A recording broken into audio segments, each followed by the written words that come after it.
Stand by. You know what? I don't even know why I'm on Twitch, to be honest with you. Like, I don't see the point. I got to do like dumb shit on there, play video games, and make a schedule. I think that's one of the other things that they recommended. You make a schedule. How the hell do I keep a schedule? Jesus Christ. Well, hello everybody who's here this late on a Saturday. You're either a parent like me, or you're just not in that game anymore. Because a Saturday night at this time of night, and you're home and you're watching me. I think you're better off. Honestly, you're gonna save a lot of money, and you probably already have your mate or multiples. Who knows? We have some Instagrabs today. That's not. They just magically pop bullshit up here. Let's see. That one is going to be right there. All right, starting there with Dolph Lundgren here, or I don't know. Is that no? Better yet, what do you got? What's his name? I can't remember the dude's name. Dude, I have brain damage. I seriously do. The guy from Blade Runner. Why can't I think of his name? Doesn't matter though. This right here. Arizona man paralyzed after alleged swatting call at his home. Now, the thing about this is the guy who ended up getting swatted and paralyzed by the SWAT guys had already called dispatch to say, you're probably going to get a call. Somebody hates me, and they're probably going to say something bad to get armed gunmen to come to my house. And guess what? They go, hey, don't worry about it. We'll take care of that. If it happens, don't worry. We're not going to send a SWAT team to your house. Well, guess what? They reneged on their word. Watch this. Yeah, that's right. Now, they filed a notice of claim, and in Arizona, you have to file this notice and give the department 60 days to respond before filing that lawsuit. Now, this all stems, though, from a fake 911 call known as swatting. Now, this 24... That's an evil thing. Last time I had a live stream, I asked you to put a 1 in the room if you had ever been swatted, and I was astonished at how many people in the room had been swatted. So let's try it again.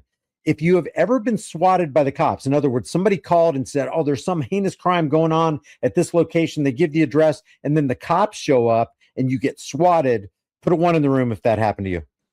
Year-old's life has changed forever. His attorney and a retired FBI agent saying this was all preventable. You're told from a young age. Believing in the system. Wait, if you've been FBI rated, you were swatted. It doesn't have to be a SWAT team. All it has to do is just a bunch of armed men in uniform showing up at your house.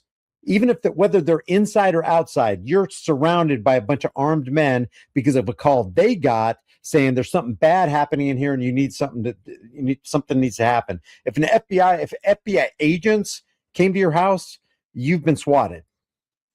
We want to be able to go to them for protection. If you're in trouble. I just can't believe, I'm going to play this over, but I cannot believe how many people. Should we do a dedicated show of people who've been swatted? We'll just call it the I've been swatted call-in show. What's the emergency, please? Call the police. And that's what 24... Okay, I'm going to go back because listen to what they say. Forever. His attorney and a retired FBI agent saying this was all preventable. You're told from a young age. Believing in the system. We want to be able to go to them for protection. If you're in trouble. 911, what's the emergency, please? Call the police. And that's what 24-year-old Axel Melendez did on April 8th. 911, what is the address of your emergency? Axel is a video gamer. He had been hacked. Melendez's attorney, Dave Sethi, says Axel called 911 saying he could soon be a victim of swatting, blackmailed by a stranger overseas for money. So he warned them in advance before the actual swatting call happened and was assured, don't worry, if we get a call like that, we'll already know. We got it written down. Nothing's going to happen. The call came in. They did the exact opposite of what they said they were going to do. That they're going to call like the station and say that I have a bomb and stuff and come to my address and stuff like that. The police tell him, don't worry about it. No, it's okay, but they can't, like, nothing's going to happen. And 2 days... Nothing's going to happen. It's like a cop going, "Hey, you're not in trouble. Hang tight. I'll be right back. You're not in trouble." If you ever hear a state, especially a state trooper, if you ever hear a state trooper say that, you are absolutely in trouble. The cuffs will be super tight and you're going to go to jail. Later. Hey, is this Axel? Yes. Hi. Okay, you said that your father shot your sister. What? At 5:40 in the morning, a 911 call from someone posing as Axel Melendez reporting an active shooting. Pima County Sheriff's deputies arrived at the Melendez house, thinking a girl had been shot. Axel is justifiably relying on the promises that the police gave to him. In this body camera video from that response, a deputy breaks a back window into Axel's room. You can hear Melendez in the video screaming for help. What the His fuck? mother also inside the home calling 911, the two not knowing who was breaking in. And this is in my state, right? These people are fucking retarded, evil sons of bitches. And we talk about the Bolsheviks a lot here. We talk about the police state. We talk about the fact that we're prisoners and they're treating us as such. And they're acting more like COs, as in corrections officers, when the situation is we have no rights. And that's why they don't respect them, because the true dynamic here is something that people are still not registering. They are the enforcers. They are not the peacekeepers. They don't have any what we call obligation to you. They are policy enforcers of the municipal corporation, and that is tied into all the way up into the very depths of hell of this demonic cult of banking, Bank of International Settlements, and going on, IMF and all that. So Rothschild, if you want to call it that, you can call it whatever you want, but it's the Saturn cult.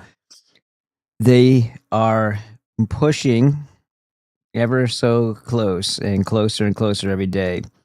They're trying with bullshit that they're saying to spark a revolt, a retaliation from the people by pushing them into a point where they cannot endure it anymore and survive. There's something new. I'm going to verify it before I talk about it too deeply, but it appears that we're all going to be subject to a data usage fee coming soon, thanks to fucking Trump and his billion and trillionaire fucking buddies. Don't we already pay for usage of data? Isn't that what your phone service is? Isn't that what your fucking internet? Like, now the invisible thing that costs nothing because and like you shouldn't even have a phone bill once the infrastructure's in. There's nothing to pay for. It's ridiculous. And yet, that's still not enough because they have to whittle us away. Meanwhile, the very thing that they're doing in Lebanon with the 11,000 times the amount of freaking, what do you call it? I can't think right now because, I'm telling you, I have brain damage. The more and more I think about it, get it? Yeah, it's getting worse. There's something really wrong. I think I might actually, with the thing with the jaw, I've had this weird thing in my head. I could have a freaking tumor. I don't know. It's really messing me up lately.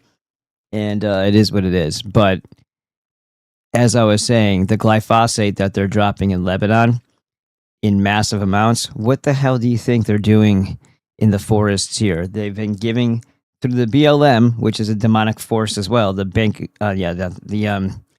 Bureau of Land Management. Bill Cooper was talking about them 30 years ago.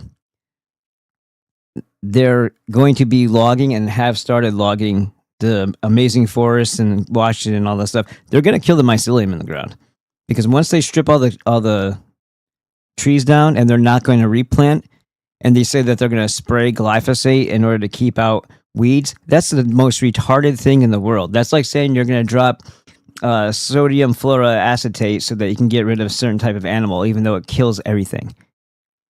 It doesn't. People who hear this shit and just say, "Oh, well, they're doing it for that," there's collateral damage, are retards. They've been trained through the allopathic mindset to accept collateral damage, to accept side effects may include. And none of this is the way life is supposed to be carried out naturally. So by doing that, they're going to kill the mycelium in the earth. They're going to make it impossible for people to grow food there. But they're probably going to drop a freaking data center there too. And I don't think these data centers are data centers because where's the water? Where's the electricity? They're probably storage containment units because they're ushering in Noahide laws. So yes, more Bolshevik lullabies. I may as well have called this Bolshevik lullabies part 2. Let's watch a little bit more of this and then I'll jump into the chat. Think about what you could do to make sure this didn't happen. It's like they have the profound inability to use their brains when they enter somebody's house or when they think about entering somebody's house. They automatically go to deadly force. If somebody comes in, first of all, how about announce yourself would be a great idea, right? Put the light on yourself and say, hey, we really are the SWAT team. We really got a call and we need to know what's going on. Well, then they don't get to kill you. Right here. If you can hear us with this bullhorn, call this number right. And guys, look, this is the reality of where I live. So Tucson's about 3.5 hours, maybe 3 hours and 40 minutes away. Here, Yuma, hotter, typically.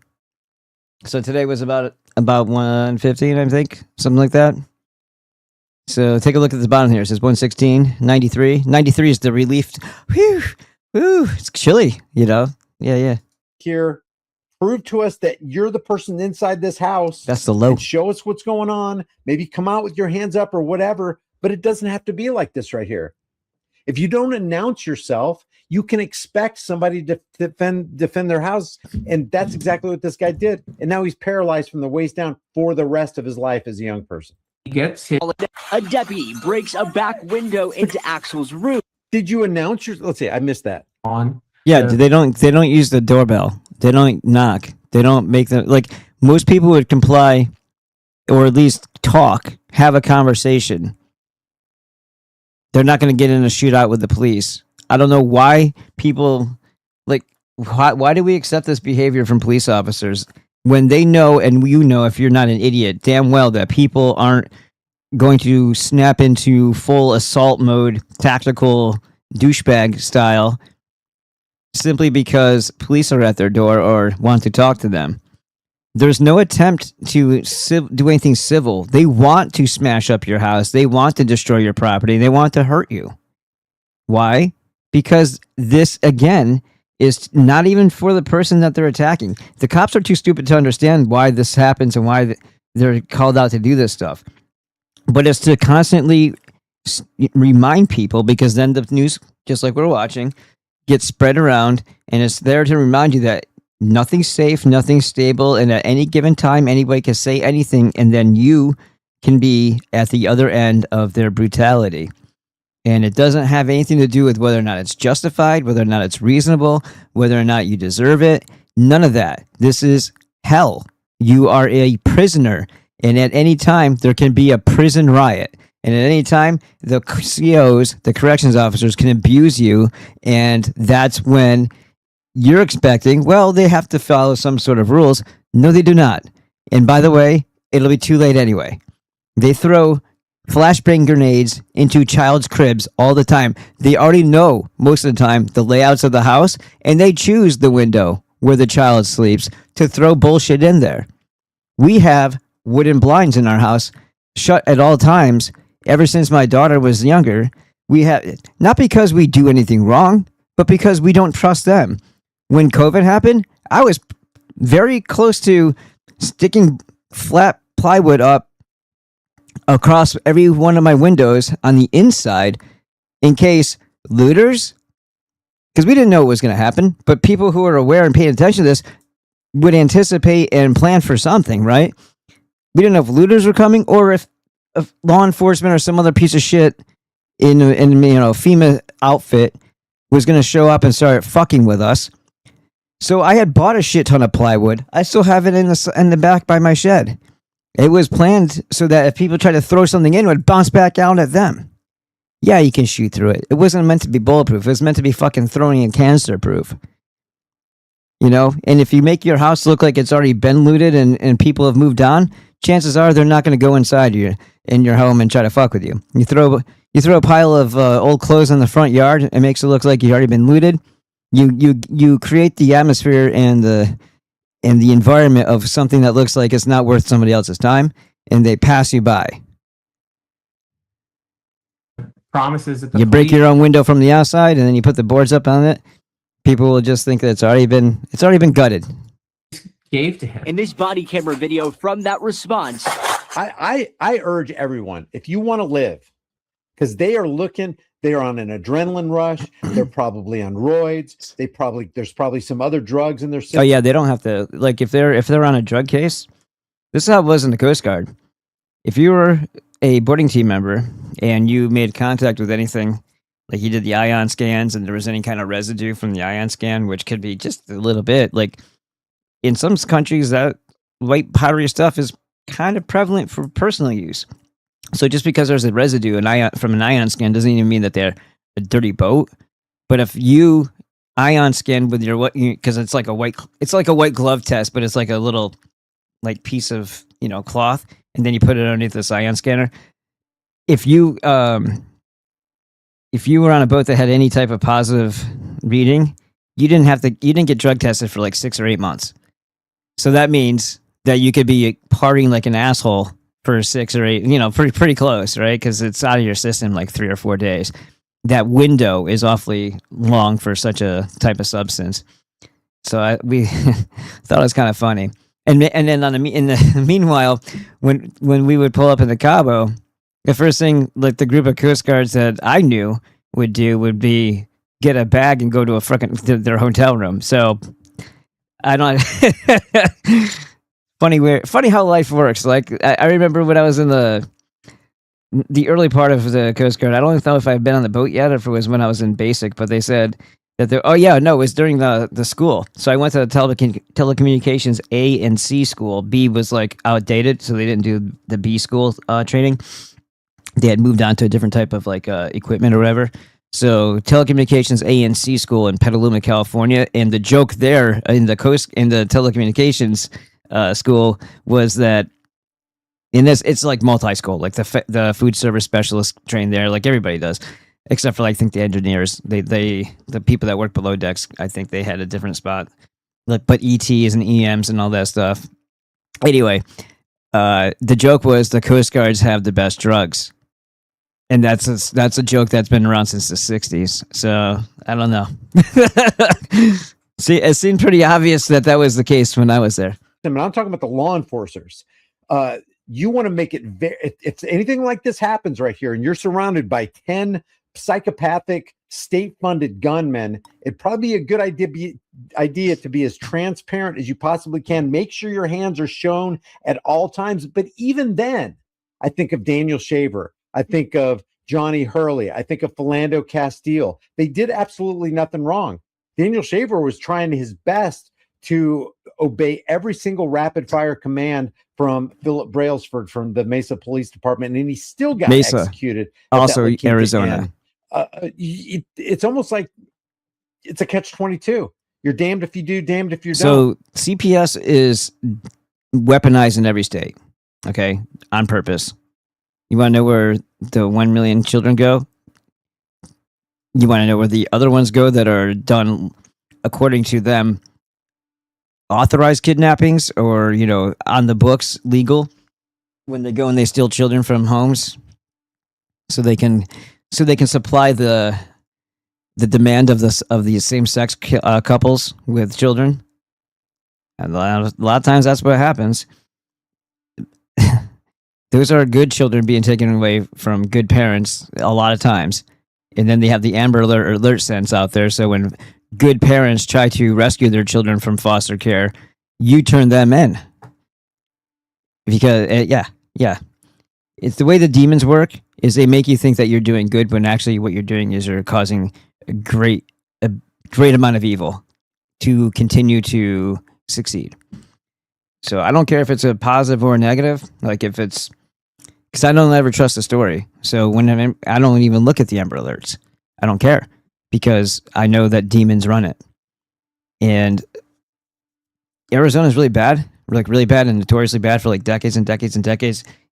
Once again, Bill Cooper talked about this with a particular woman who had not one but two. Every time this woman would like try to start another family, they would steal her children again. And somebody was sending her pictures of her child with rope burns around his neck and his eyes all bloodshot, and it was awful. So they're taunting her as well as to what they're doing to her child. And that's a different level of evil. The system steals them, and then so how is it that somebody's sending her? How do they know? They're not supposed to know. Like if it was a person like the foster thing, they're not supposed to know who they got it from or any of that stuff. They're not supposed to have any contact. So how did she get pictures of her child with all that on her? What is that? Idaho, Utah, I'm pretty sure. Arizona. There's a lot of places out in the West that are notoriously wicked for weaponized child CPS. That is something that if anybody ever, I don't know, tries to freaking change something, they should start by looking at that and abolishing it. Communities can look out for communities. And if you have a community of assholes, it's probably because they're not from here and they just showed up. That's how they weaken even good, long-standing communities, is they flood it with variables. When you have the variables there, now people aren't talking to each other because they don't want to be around these other people. And for good reason, because it brings down the whole vibe. And then you also have the problem of them multiplying and having all their cousins and all that shit there. Now it's like a tribe warfare, and that's not even taking into account that in their country they just rape everything silly, animals, children, women, men, boys, and they're not going to stop. And they're taking money from your taxes to live better than you. These are systems these are like shaking the beehives, right? And or the two mantis in the fighting cage, right? You shake it up, like in that scene in Enter the Dragon, where they're gambling on the mantis fighting. They shake it up first. They're waiting for something, but they're waiting for us to fight each other. And I don't even know if it's going to be something that would be considered a shock or a surprise if people turned and faced the actual source of all of these other problems and focused on that with their energy. I don't think it would come as a shock to them. I think they'd be prepared. I think that's what all this tech is for. But also, if other ethnicities, maybe people who have been Americans for a long time, joined in that, and instead of doing what they want us to do, together we did that, I think that would make them a little bit more unnerved. I don't know. Keep your hands on the steering wheel. I did everything right, but they still tased me. It's almost like this is kind of a suffocating situation. A deputy breaks a back window into Axel's room. Yeah, comply so you don't die. But then there's Daniel Shaver. Then there's Philando Castile. Then there's James Boyd. James Boyd is like, he's just a homeless man out in the middle of nowhere, and they still killed him. Johnny Hurley just saved the entire Arvada Police Department. He was not the threat at all. But because he was taking the gun off the gunman who was gunning for the Arvada Police Department, the cowards in the Arvada Police Department came and shot him in the back. Now Johnny Hurley's dead. The true hero who arrived on the scene. Jesus Christ. It's just crazy. You can hear Melendez. Yeah, and this is why we can't have the police anymore. I know Somokoma, I think it was making an argument for them, and no, because they're bumbling murderers. The people shouldn't ever feel like they're the ones that are going to be persecuted, prosecuted, put in jail, losing their family forever, simply for doing what needed to be done at the time. For protecting and doing the right thing, people go into jail forever because they're not done. It's not done as a community. When there's one person in the situation that can fix the situation, they do. The system takes them down. They don't want vigilanteism. They don't want people to be independent of them. So they have to constantly demonize those people. They don't want any examples of strong leadership if that hasn't been made apparent yet. If it's a community action, then all they can do is bitch about it, because they're not going to take down. They can't take down the whole community. So when I say we need to Leo Frank their asses, that's what I mean. I mean, the entire community is righteously and correctly outraged by a heinous miscarriage of justice or violent crime, and they take care of business and they don't account for whatever the stupid bullshit of the courts that's trying to water down the repercussions has to say about it.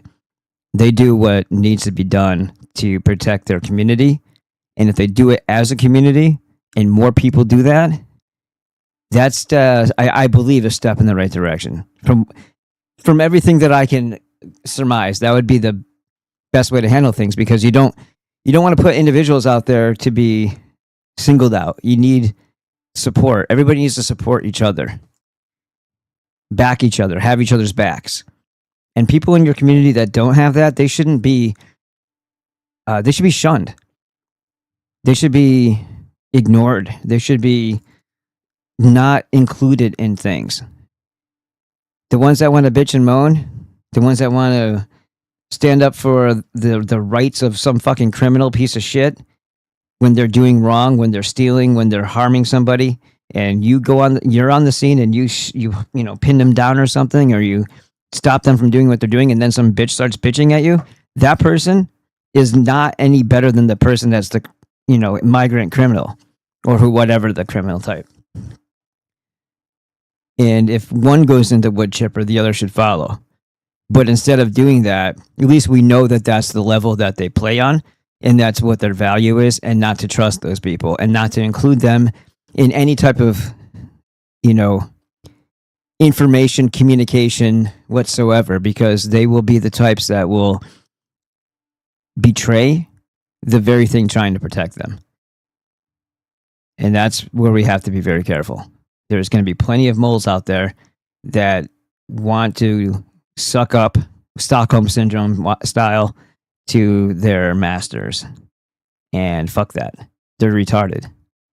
And all of their misplaced feminine traits, which are beautiful things, nurture and care and all that stuff, that's great. But not when it's weaponized and inverted so that you're caring about the most wicked things and demonizing the true heroes. At that point, you're a demon, okay? In the video, screaming for help, his mother also inside the home calling 911, the two not knowing who was breaking in. And he gets his family's legal registered handgun and he cowers behind a door hiding. You can see Melendez hiding in the There he is right there. Look at that. closet, not pointing the gun at the deputies, but that's followed by multiple shots. I walked towards my son. He was on the floor. I walked towards him. He said, "I love you, Mom." His mother, Carmen, watched as her son bled on the floor. Axel did everything right. Less than 2 days later, they show up and betray every promise they made to him. The bullet struck various parts of Melendez's body, leaving him paralyzed from the chest down with a T4. Look at this guy. Look at this guy. His life is forever changed because the cops couldn't identify them. So one of the simplest things that they could have done. Thank you. Thank you, Virtual. My new channel is... And think about this, guys. Okay, so people say, well, you should have just done this. What complying would have been done there? Being rightfully scared about what the hell's going on, because this person already said that you might get calls. How does he know it's not these people or somebody being sent to him that isn't the police? Because these people have decided to go and be more criminal. And what is he, a streamer? He's a streamer, right? Isn't that what I gathered here? So somebody didn't like what he was doing online and they caused this type of havoc to them.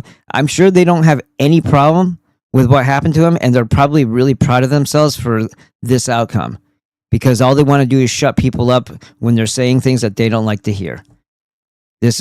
Or it's a jealousy thing between other streamers. You make a couple donations, and oh my god, you're barely fucking surviving, but that's more than the other person did that day, so now you're hated. The people are so disgusting that are out there, and they always have been, but the fact that they're being raised by technology and raised by other personalities online, and these people don't have the understanding that what they're seeing isn't real, like the personas and the way they carry themselves, that's not how those people who are on the internet carry themselves throughout their day, one-to-one in real life. Because if they did, they'd get their asses kicked all the time. So when they go around thinking that that's how you live, that's how you behave, they are living in an artificial bubble. They're being very offensive, belligerent. They're very self-serving, and they'll say anything to get what they want. They'll say anything to get,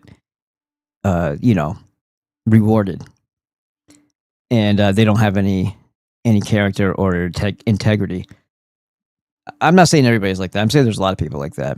Anybody who would call on this person just simply to cause hell in their lives, and they succeeded. Are they gonna celebrate this as like a W, as they say? It's pretty disgusting, right? How would you feel? I can tell you this right now. If somebody, I don't even care. It's not even about the person calling in. It's about the police deciding to respond that way. Because anybody can do anything. They're stupid. They're idiots, right?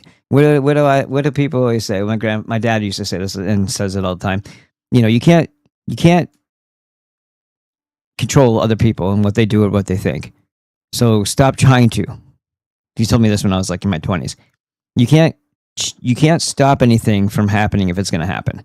We talk in relationships, like if the bitch is going to be a bitch and do something with another dude, she's going to do it. If somebody wants to think a certain way about you, they're going to do that regardless of how many examples you give publicly of you not being that way. And just through your own natural way of being, they're still going to find a way to hate you and then talk shit about you, because that's just what they've decided to do. They've got to stick up their ass. So it's not about reality. It's not about trying to prove it. All that stuff is a waste of your time and energy, and it's a distraction. You just be you. You just do you and don't worry about it. These types of people who go in and cause this type of havoc on a person, what was the communication, inner office communication, between the previous discussions and what happened? Was it the same day, later that night? Why do they wait till after dark always to fuck with people, right? Try to catch them off guard. I wake up and I don't do anything, but I'm just one of these people that's very cautious and paranoid about my daughter, right?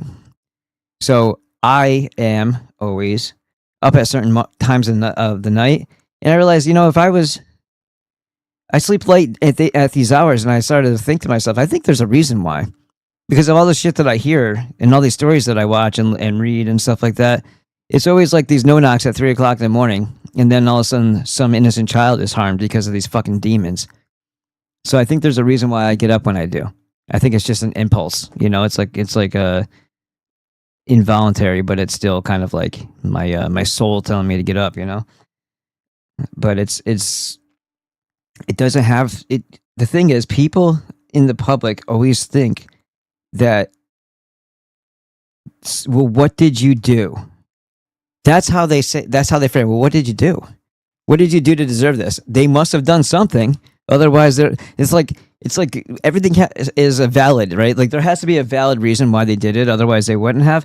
That's where people fall very wrong. That's a very stupid and naive way to think. Yeah, I'm sure that would be the case if this was a sensible, lawful, and orderly society, but it's not. This is a prison, and the CEOs can abuse you anytime they want, and they like it, and they can't wait to, and they'll use any excuse to.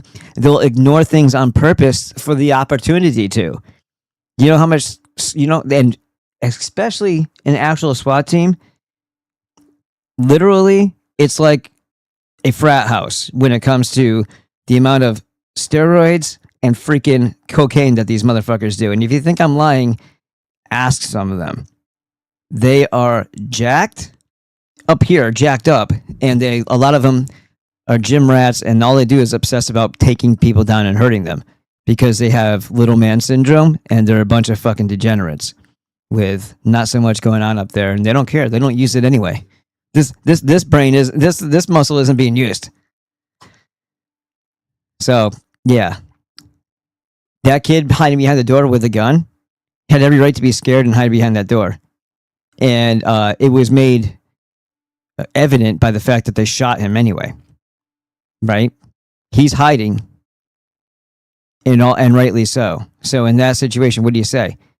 First of all, you shouldn't have to. If somebody just breaks into your house, you shouldn't have to stop and ask yourself, "Are you police?" No, because they have no right to be there. You have every right to defend your home, regardless of who it is, because they entered incorrectly. People don't get that either. It's like the rules were broken by them, making them no longer police officers. They're people, and they're invaders, and they should be treated as such. If they did things the right way, try to communicate with people rather than break their fucking house up,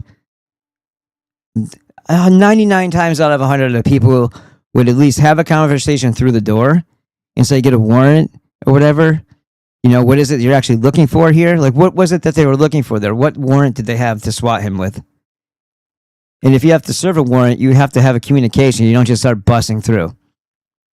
They basically Waco'd this kid. And that's in this state.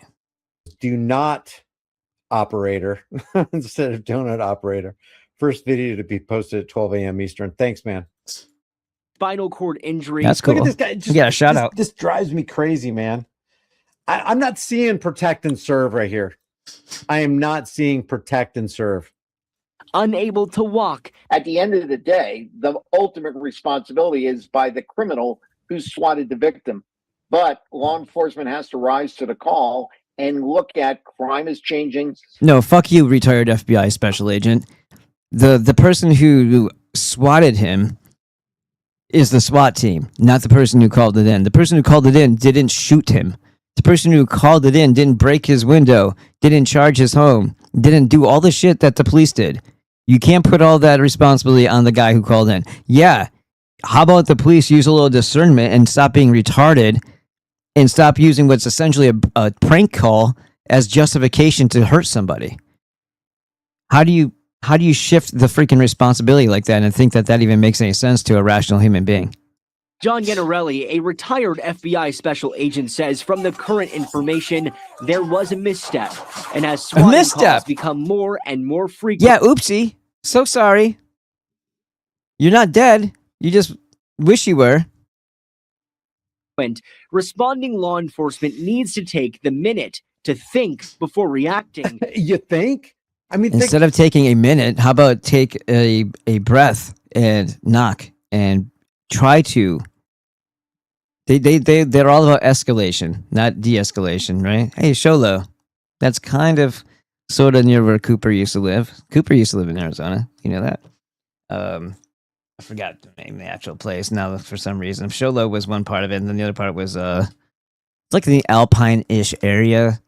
I've driven through it. I forgot the name exactly. I haven't watched his, or listened, I guess, to his hour of the time in a long time, because I've listened to so many of them.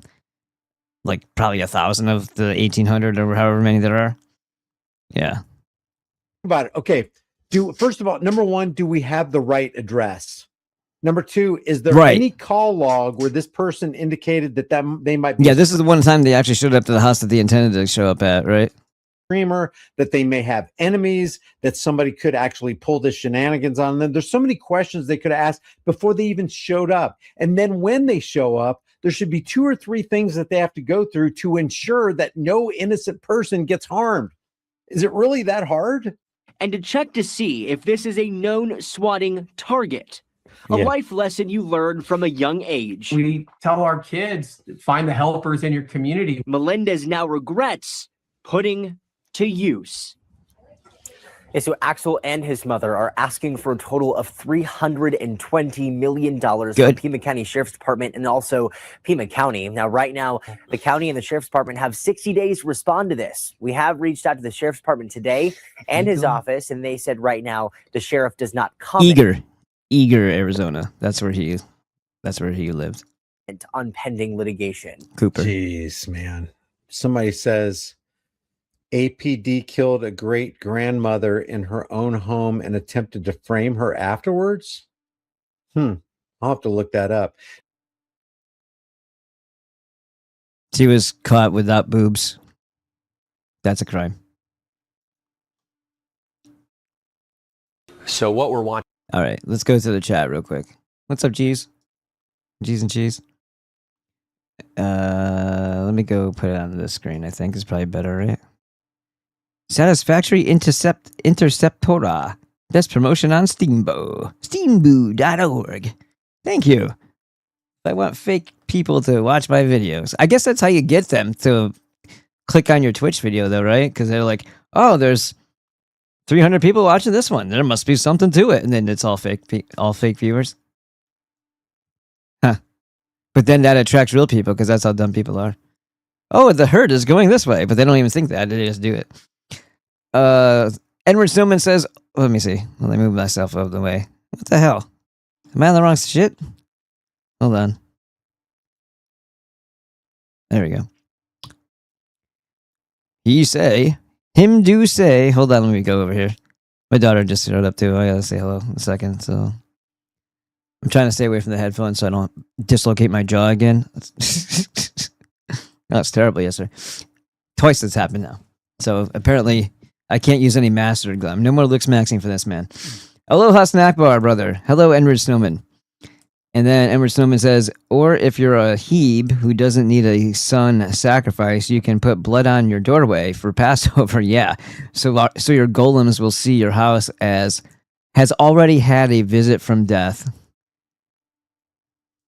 That's right. It's a disgusting place, right? And it's a disgusting. That's like when we talked about Brian's other video. Did I read you what I wrote underneath it? Here, let me see if I can find it here. Because you know what? That reminds me too. I don't think any of you guys did this. I did remind you and show you. So I'm gonna put this in the chat. I do have a Telegram. It is private. I do have to allow you, but if I recognize you or if you send me a message saying, "Hey, it's me," this is my because I might not always recognize your username or whatever if it's not universal. But there's t.me at Ballbusters. It's a lot easier if I have someplace I can send a message to people and let them know. Like I also use this every once in a while. So if I'll let's see, I'll do something like I'll put. Is that a new one, Edward? If that is, thank you very much, sir. Like I think where did I put it? Like this right here. It says, "Too late for this kid. Tomorrow we ride," and that was 2 days ago. So I put a post in here for people who might get notifications. I don't know how that works, if people get notifications or not. So I did that, but then the rest of the time I usually use Telegram to let people know if shit comes up or whatever. So you guys can't see this right now because it's in the bottom taskbar. So let me go ahead and what the fuck? I don't want that. Just get out of the old screen. Let me see. I gotta change this back again. Let me get off the screen too. Let's put it back over here. Dude, are you fucking with me right now for sure? All right. Display capture, window capture. All right, now let's go to this. So yesterday, or whenever I posted this. Yeah, it was yesterday. We were watching this last night on our stream. And this was the video from Brian from the Disturbing Illusions channel of his. We were just watching the High Impact Flicks, his original channel. I said the Saturn cult is personified and masked in the 3 Abrahamic death cults. Every attribute of the old cult is expressed through them in reimagined ways. Unfortunately for mankind, they're also obsessed with eschatological accelerationism. they're hell-bent on rushing us all into end times, and it's all based on a bunch of nonsense they made up themselves beginning in the Hellenistic period, no earlier than about 280 BC. The child harmers drafted a fake history for themselves because they were envious of the rich culture and accomplishments of the Greeks. Who taught them? You know, right? That's their lack of gratitude and appreciation. They were accepted into their society. They were given a Greek education, most of them learning to read and write for the very first time. And this whole idea of like everything, oh, it's ancient Hebrew. It's all a myth. It's all bullshit to give them more culture and more history. Because these people who never accomplished anything are supposed to have had 2 other temples that they never had. So it's all a false history. Solomon, yeah, okay, made up. David, scumbag. Probably some of those attributes have something to do with a Greek hero that was read about in the Alexandria library by those very oys from that Saturn cult that were being given a Greek education. And a lot of the nonsense that happened to the Greek stories of Zeus and Prometheus was their influence, because you hear a Greek name and you don't think, hey, I wonder if this is the Saturn cult writing this stuff. Hey, I wonder if it's the priestcraft. Where's my book? Oh, I see my book. Huh. I don't see my book. Yeah, no, I don't know where it is. It's usually right there. That's weird. Well, anyway, the priestcraft book. What the hell? Hold on.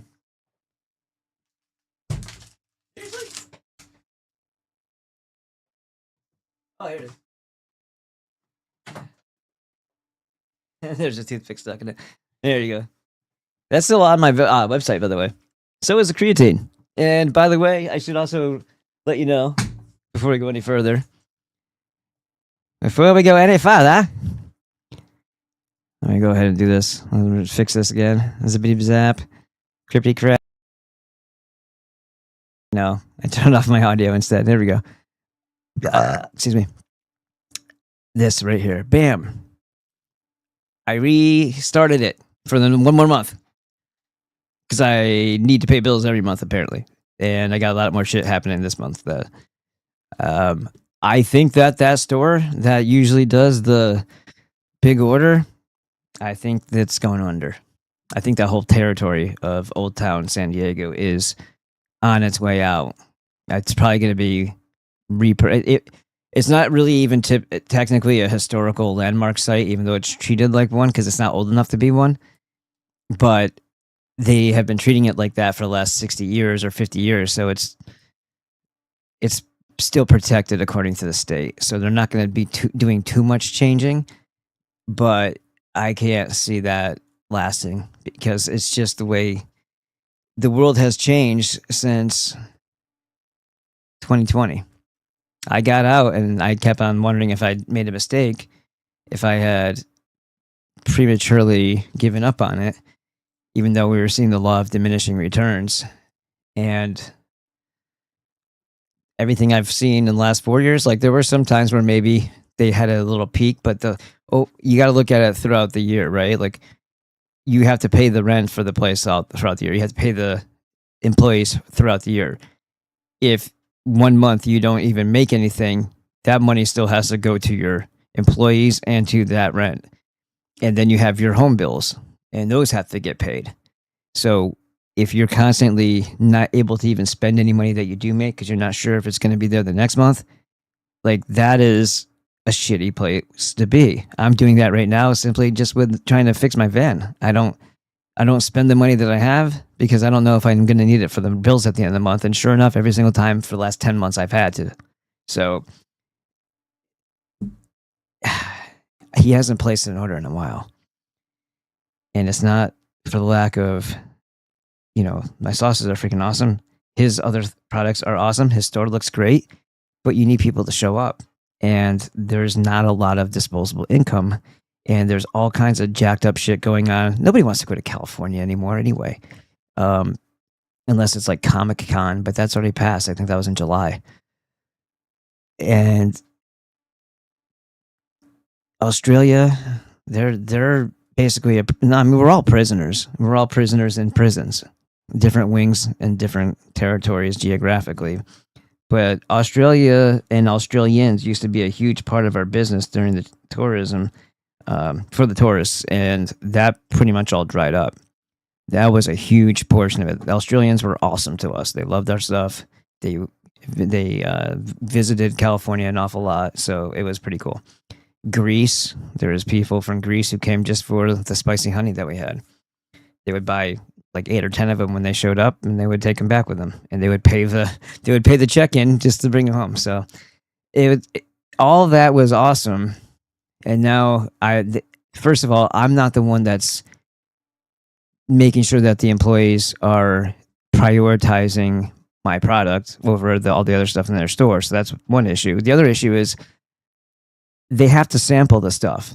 You don't have to say a word as long as you sample it, but they're not waiting for people. They're waiting for people to ask them for a sample rather than give them a sample. And that's the wrong approach. So he's losing money. And I keep on telling him the strategy, like, I can help you. I will be glad to show up one day at my own reconnaissance on my own money and train your employees. This is before the van fucked up, right?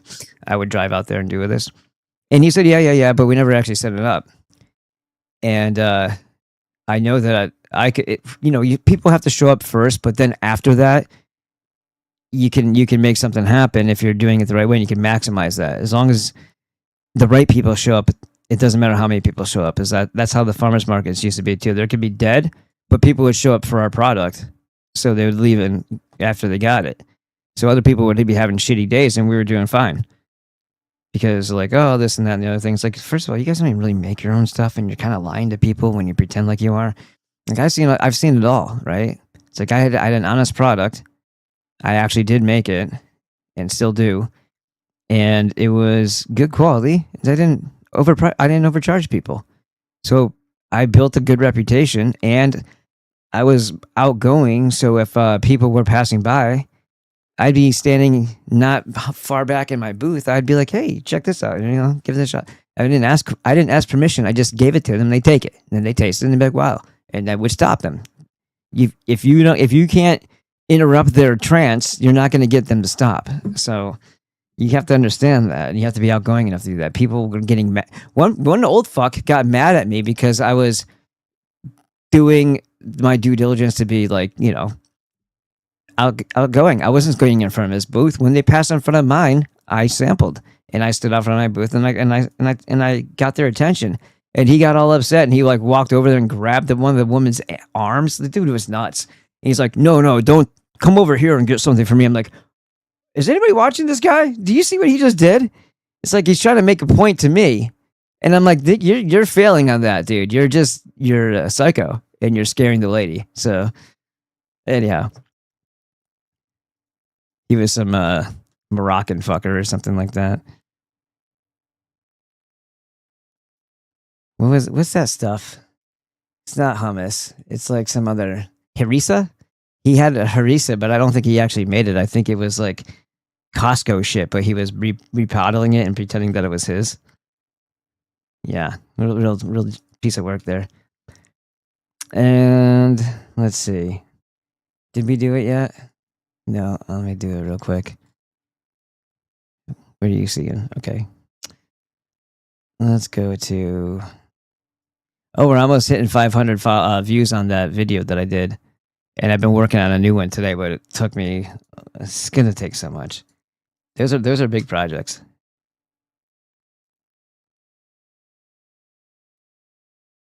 All right, there. Now it's pinned. And you can just hit the little arrow thing or the eyeball thing if you don't want to look at it. If it's crowding up your shiznits. Let's go take a look at the next video. I'm going to go check to see if I did hear what I thought.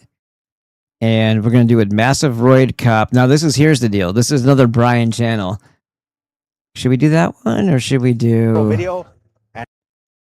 YouTuber records Seattle mass shooting in real time as Democratic pundit calls for laws. Oh, isn't that convenient? Isn't that quite the setup? Dude, 357,000 followers, right? Subscribers. 11 days ago, and he only has 7,300 views. You know that they're not giving people their notifications. You know something's going on. How the Things camera silently lies to you. That was a great movie. I love that movie.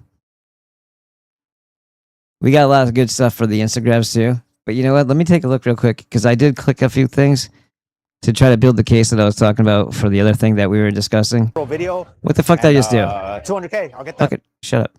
Shut the fuck up. It almost sounds like and looks like Aiden Ross, who's a piece of crap, but history. There we go. Not that. Not that. Are they gonna show it? No, those fucking faggots. So how is that? How is that I can do it on here but not there? What the fuck? Hold on. Because I just picked out a bunch of stuff about Trump and now it's not showing in my fucking history. So why is it pulling up that? I just swiped it open and now it's in a call mode. This thing is so... I love you, Mom. But this phone is driving me fucking insane. You know, let's see. Let's go into the history, I guess. Hold on. This is going to be worth it if I can find the things. No. Let's see if it changes the history if I click on them. All right. Trump and the 7 Noahide laws. Noahide.com and freaking... what do you call it? What the fuck, dude? Seriously? All right. Noahide laws, but it's in rainbow colors. Like, because it's, you know, another psyop of the perversion. Trump Jewish Sabbath proclamation. All right. Stop fucking doing that, dude. This phone does not know how to respond to your fucking commands. And then Trump Noahide laws and FEMA camps. All right. So hopefully now that I've clicked on the phone here, that they'll show up. Let's see. Do I know who what is? Wait, hold on. Dr. Monzo's asked me something. Higgins?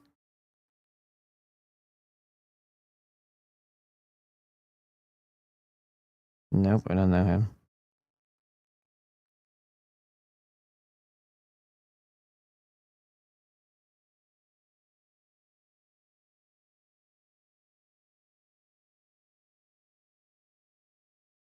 So somebody's trying to contact Dr. Monzo and ask about my show. That's pretty fucking interesting, huh? How active are you on Ballbusters? That just smells like flood in the fags to me.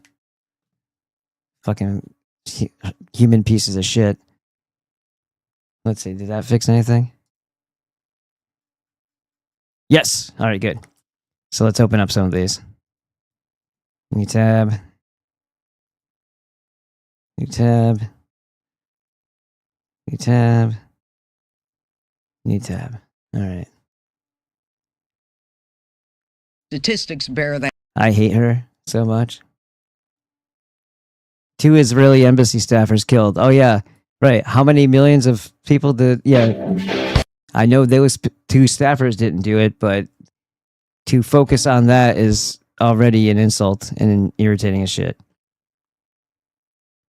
Proclaims April 9th Education Day, USA. So this is when? A year ago? And this is gay. And this is a bunch of that going on. A subscriber asked me to watch. And then there's Sling and Stone. I don't know who this guy is, and I don't honestly care. Obviously, I'm not subscribed to them. I'm just trying to get the information.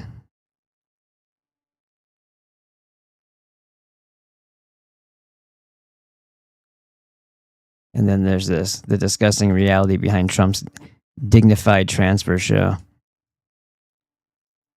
And then we have this, Roid Rage Cop. So once again, like just to reiterate. So once again, like just shut the fuck up. Why can't I get to this? Just fucking block the thing to stop it from fucking talking. Jesus Christ! Shut your cackle. Excuse me. Pardon my French.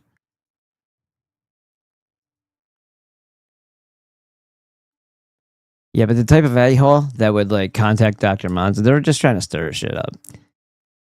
Like, it's pretty obvious They're trying to find a way to. Oh, did you know? It's like a child, like trying to get people angry with each other, cause infighting. It's very Jewish of them. It's very low intellect piece of shit of them. Like I'm not and I'm not a danger to anybody. I'm not fucking with anybody. I'm not saying anything that isn't obvious. And well, it should be obvious. And if it's not, that's why we're here talking about it, right? So what are they going to say? Well, did you know he said this about the Like, really? Like, okay. Thank you, hall monitor, you fucking homo.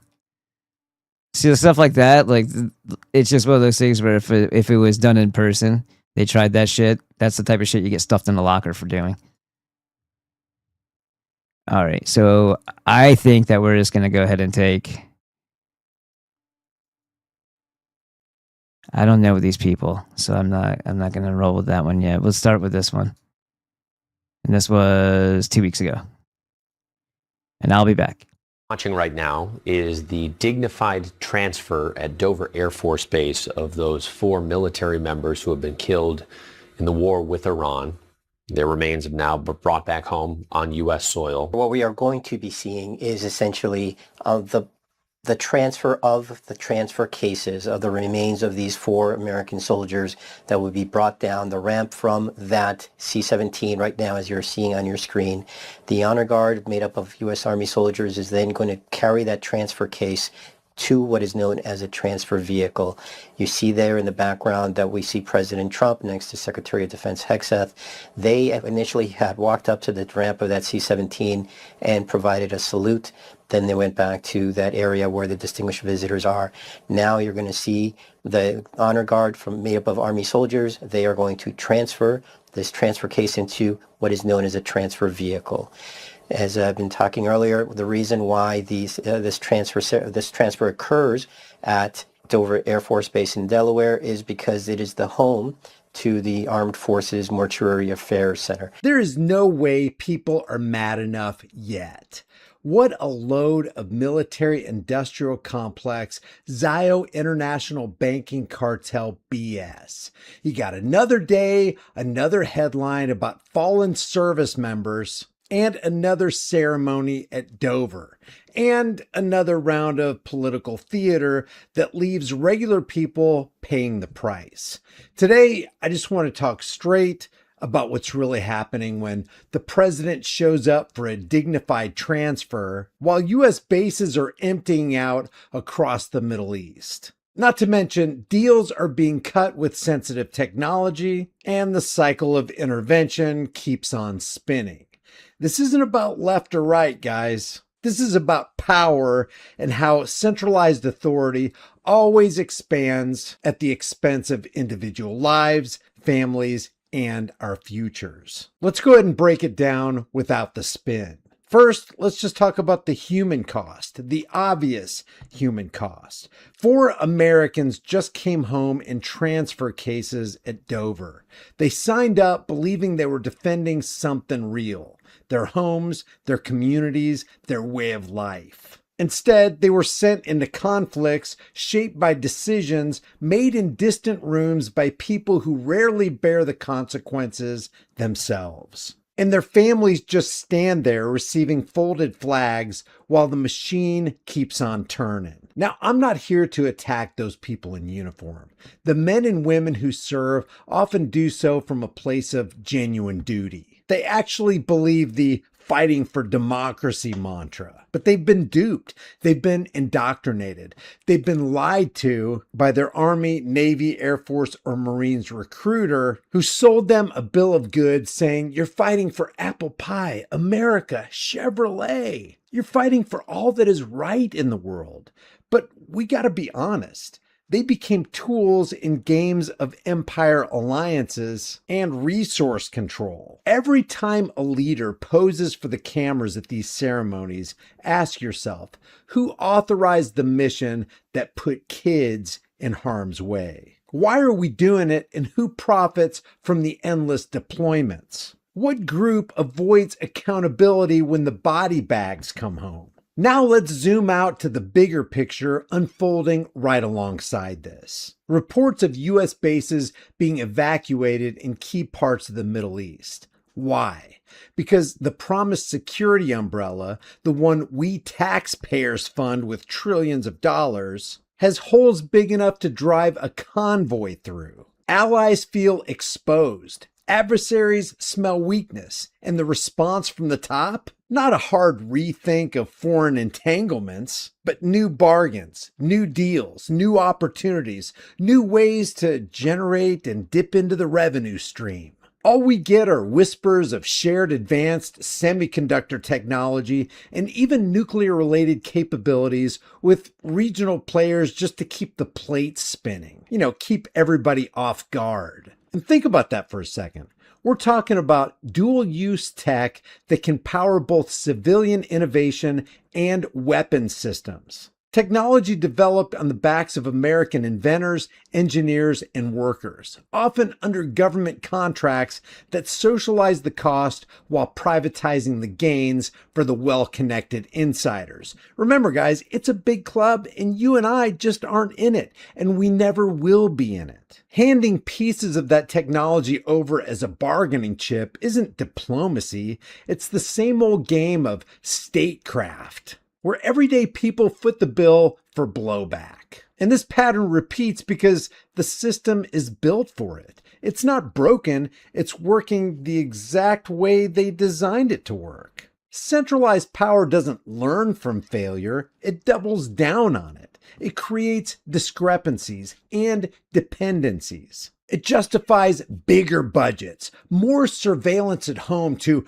protect us from the chaos that it helped to create, and more control over what we can say, build, or trade. And think about the economic angle. Every base, every deployment, every tech transfer deal pulls resources away from voluntary cooperation. And tax dollars taken under the threat of penalty fund foreign adventures instead of leaving that wealth in your hands to build businesses, families, and communities. And inflation from deficit spending on wars totally erodes your savings. Regulations justified by national security stifle innovation in the very technologies we're now dangling as incentives. Meanwhile, the people at the top rotate between government posts and lucrative private gigs with defense contractors. The revolving door just never stops. A dignified transfer just becomes another photo op, and the public is told to salute or stay silent. And if you question it, you're labeled unpatriotic. But true respect for those who served means refusing to let their sacrifices justify the next unnecessary conflict. And do we even need to talk about incentives? When leaders face no personal downside, no skin in the game beyond poll numbers and donor access, bad decisions just seem to multiply. Troops become statistics. Civilians in foreign lands become collateral damage. And here at home, we get the surveillance state, the financial repression, and eroded civil liberties sold as necessary trade-offs. And you can totally see it in how all these stories are framed on the right and on the left. That's why I hate the left versus right paradigm lie. One side cheers the appearance at Dover as leadership, and the other side calls it a disaster because of optics or companions or tone. But both sides miss the root, the entire apparatus of perpetual intervention. Withdrawal from building an empire isn't isolation, it's returning to a default of peaceful commerce, free exchange, and minding our own business and our own affairs unless directly threatened. Just imagine for a second what would happen if we stop outsourcing security to distant bureaucracies. Communities would handle more of their own defense through voluntary association and local accountability. Innovation and technology would stay with the people who created it instead of being leveraged in geopolitical power. Resources would stay in the hands of individuals who can actually build wealth instead of fueling endless cycles of debt and regret. This Dover moment isn't isolated, it's a damn symptom. Fallen service members deserve honest mourning, not manufactured outrage or hollow tributes. And their families deserve the truth that many of these losses trace back to policies that treat human lives as movable pieces on a global chessboard. We've been told for decades that questioning endless foreign policy that 5D chess is naive. But look at the results. I mean, trillions spent, thousands of our own gone, regions destabilized, blowback that justifies more power at home. I mean, the track record speaks for itself. The Department of Defense becoming the Department of War, the moment that they tell you that they're going to focus inward on the prisoners, you know, the civilians, the civilization that they are supposed to be the leaders of.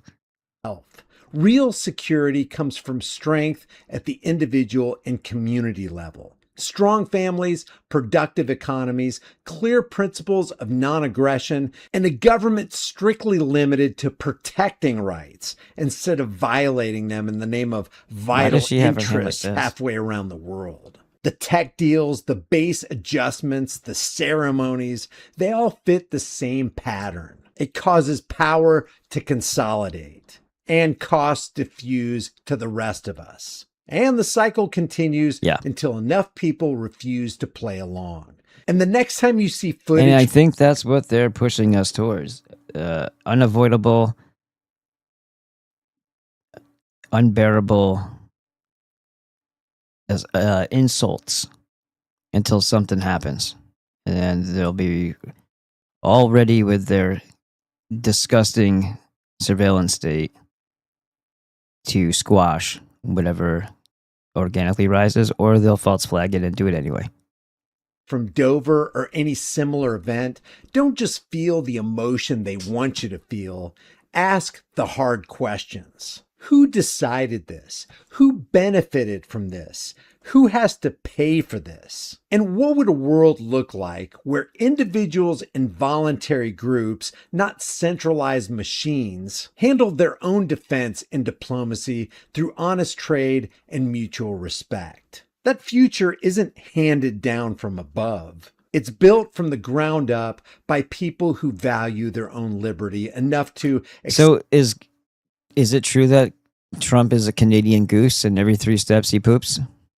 Extend the same respect to others. The fallen don't die so we can keep on repeating the same mistakes. They remind us that human life is way too precious. He's goose stepping right now. For it to be cheapened by the ambitions of a political parasite. If you want to put it this way, we owe it to them and to ourselves to demand way better. Not better managers of the empire, but a radical shrinking of it. Peace, prosperity, and real security come when power flows back to where it belongs, with free individuals making their own choices. Stay skeptical, stay grounded in truth and reality, and keep questioning the stories they sell you about why this time intervention will finally work. And I got to tell you, this isn't defeatism, it's realism. The path forward starts with seeing the pattern clearly and choosing a different direction. If we keep doing what we've been doing, we're going to keep getting what we've been getting. We got to choose a different direction, one rooted in consent, responsibility, and human scale solutions. This conversation has to go deeper than team politics. Thanks for watching. And if there you go. Thank you, Brian.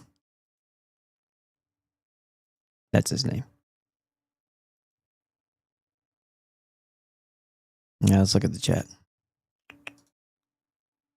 Nada. Nada do siete.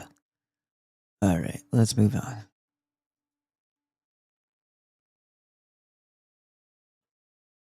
I don't know who this person is, so it might be bad reporting. We'll find out. Jewish museum shooting suspect could face death penalty. Of course they would. And look at this dingman here. That out. And I think now more than ever, we are seeing increased numbers. So what does that mean? If what it means, if you can get from my tone, we're going to be very aggressive. You heard from the FBI, the MP. Of course, and they're not beyond causing actual death themselves, so that they can use that as an excuse to crack down on people who have nothing. They don't pose a threat, and they wouldn't. But you can demonize, and you can label, and you can categorize people, and you can label a whole group of people as hostiles or domestic terrorists if you spin the lies in your media with all your virtue signaling in the negative and completely ignoring the true nature of this wickedness that is at the helm of this country. We're going to look for these cases. We're going to prosecute these Hear that? cases to the full force of the law. It's a problem, and we're not going to tolerate it. Anti-Semitism has This is fucking evil and scary. historically been one of the biggest scabs in the world. Scams? Yeah, scams. Correct. Not scabs. That keeps getting picked on and picked at. So, from my perspective, Do you understand what they're saying here? They're declaring war on the American people. That's what they're doing. And they're going to frame you out, and they're going to come after you. Why not make it an equal thing? Like all they do is show you all day long, like all the bad stuff that their group is, personified as taking part in. And then they know that you're going to have your thoughts about that. And if you express them, and then you are labeled and categorized as something that's evil and needs to be addressed, you need to be taken in. You need to be persecuted and prosecuted simply for responding to the very stimuli that they set forth before you that is so outrageous and egregious that you feel compelled to share your thoughts about it. Because you feel like if you don't, you just get inundated more and more and more through your feed on purpose to entice you to do so. So it's a game. It's a big rigged, stupid game. Nobody should be killed for any reason, right? But doesn't that hold a lot of responsibility on the people who are doing the most of it to stop doing what they're doing? Before you start labeling and going after other people, like, isn't the actual issue here is that there's really a lot of true crime that's occurring from this particular group of this cult, of which they are all members. And it's not just a Jewish thing, but it's the Saturn cult thing. But they can use that shield, and now you know why they hide behind it, why they manufactured it for themselves, and why they made themselves the consummate victims. I will go forward with every case with vengeance. Yeah, so why the lopsidedness? What about all the people that are racist and hateful toward ethnic Europeans for no reason and target them? What about the migrants that they've led into the country so that they could rape and pillage and harm you? Any protections for that, or are we just worried about the Jays who actually let those people in? We're going to protect them instead.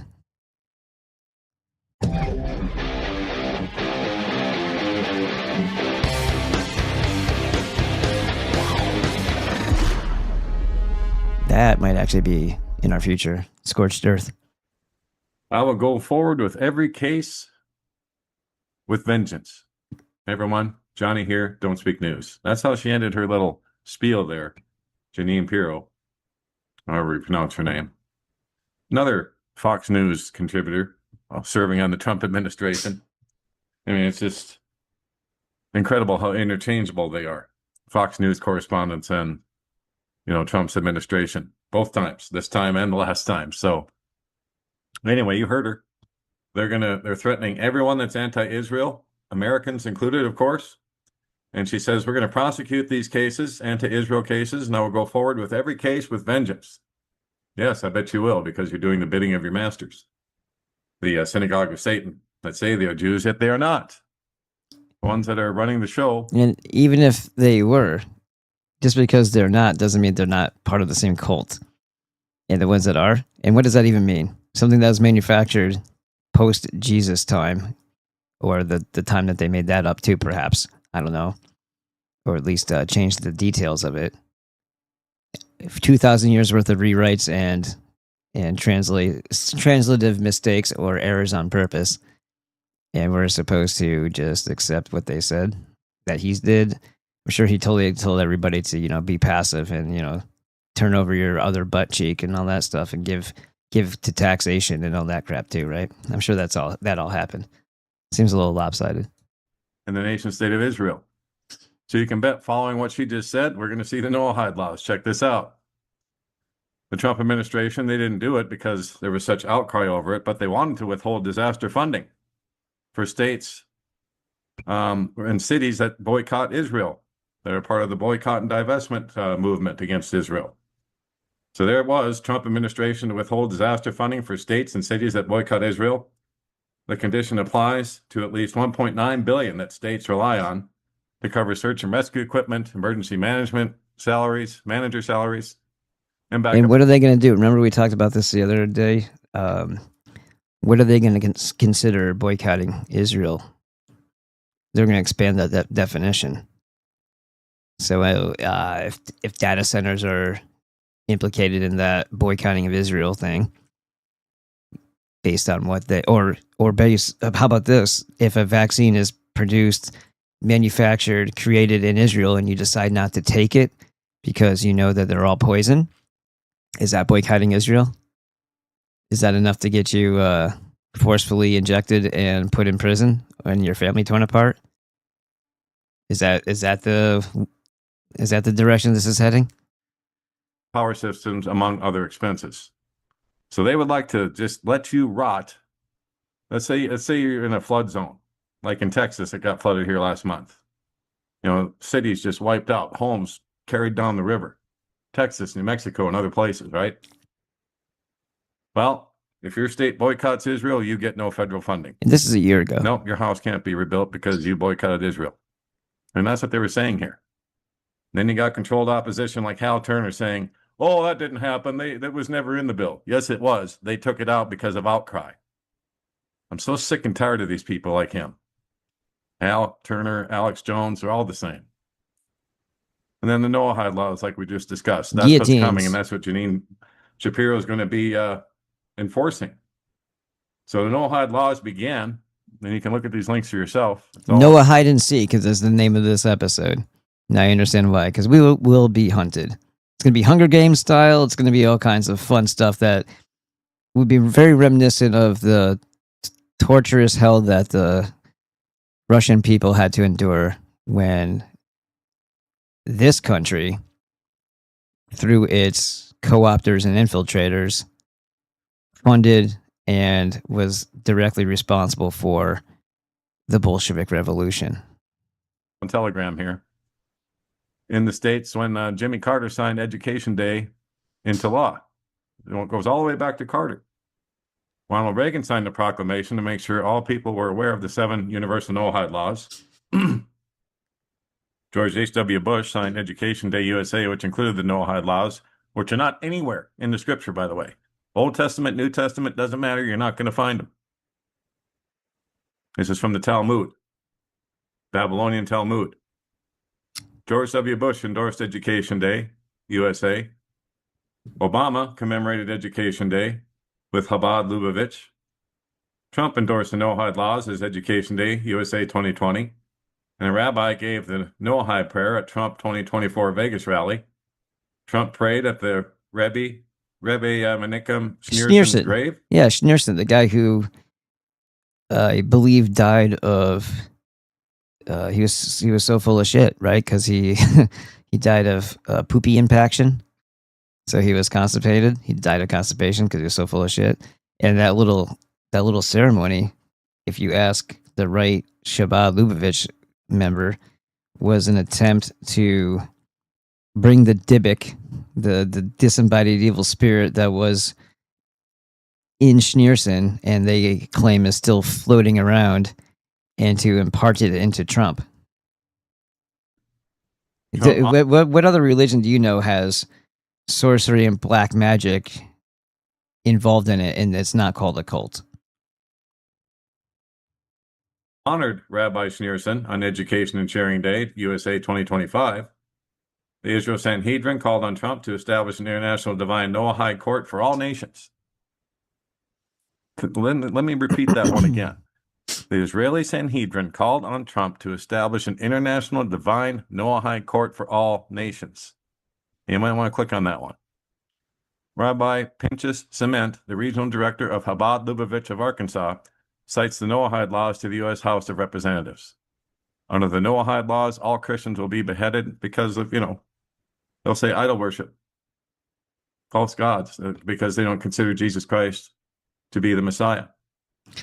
And look what it says there: the rise of anti-Semitism, anti-semantics, anti-Semitic, was always part of the psychological operation to help bring in these laws. So even though they're showing you actual true wickedness that they are conducting, the very fact that people are getting stuck in the glue trap and making their personal thoughts on it known publicly, that's the aha, that's the gotcha.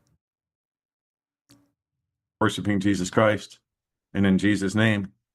Oh, but don't worry, if you're not a Christian, you're still subject to this beheading.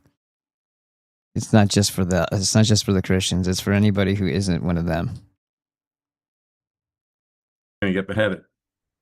The rise in anti-Semitism was always part of the plan, the PSYOP, to help bring in these 7 laws. You have to have a crisis before you can bring in laws like this. And so they'll make it up as they go along. And of course, Israel generates more and more anti-Semitism by committing genocide on the Palestinians. And it's rising around the world, right? And what they're doing to Lebanon. And why is all this becoming public? Why is everybody learning so much about what's happening so far away? It's because they want you to be not only terrified by the true nature of these people, but also they want you, as a sensible human being with empathy and concern for their own safety, their own family safety, saying something, hoping to get through to somebody so that enough awareness is out there that it might slow down or prevent horrible things happening here. But the very fact that we are trying to make more people aware of their true nature is the very thing that they want you to do. Isn't that funny? Well, that was also predicted in the scriptures, that Israel would do things like this. How do you think the Lord is going to get them to gather at Armageddon, or Megiddo? Revelation 16:16. And he gathered them together in the place called in the Hebrew tongue Armageddon. That's what's coming. That's why they keep doing these things. That's why they keep infuriating the world with now starvation of the Palestinians. And everything that you see there is a foreshadowing of things to come here. They love the starvation thing. They really enjoy watching people suffer miserable deaths. And through the Talmud, that's one of the preferred methods of murder by proxy. That and poisoning.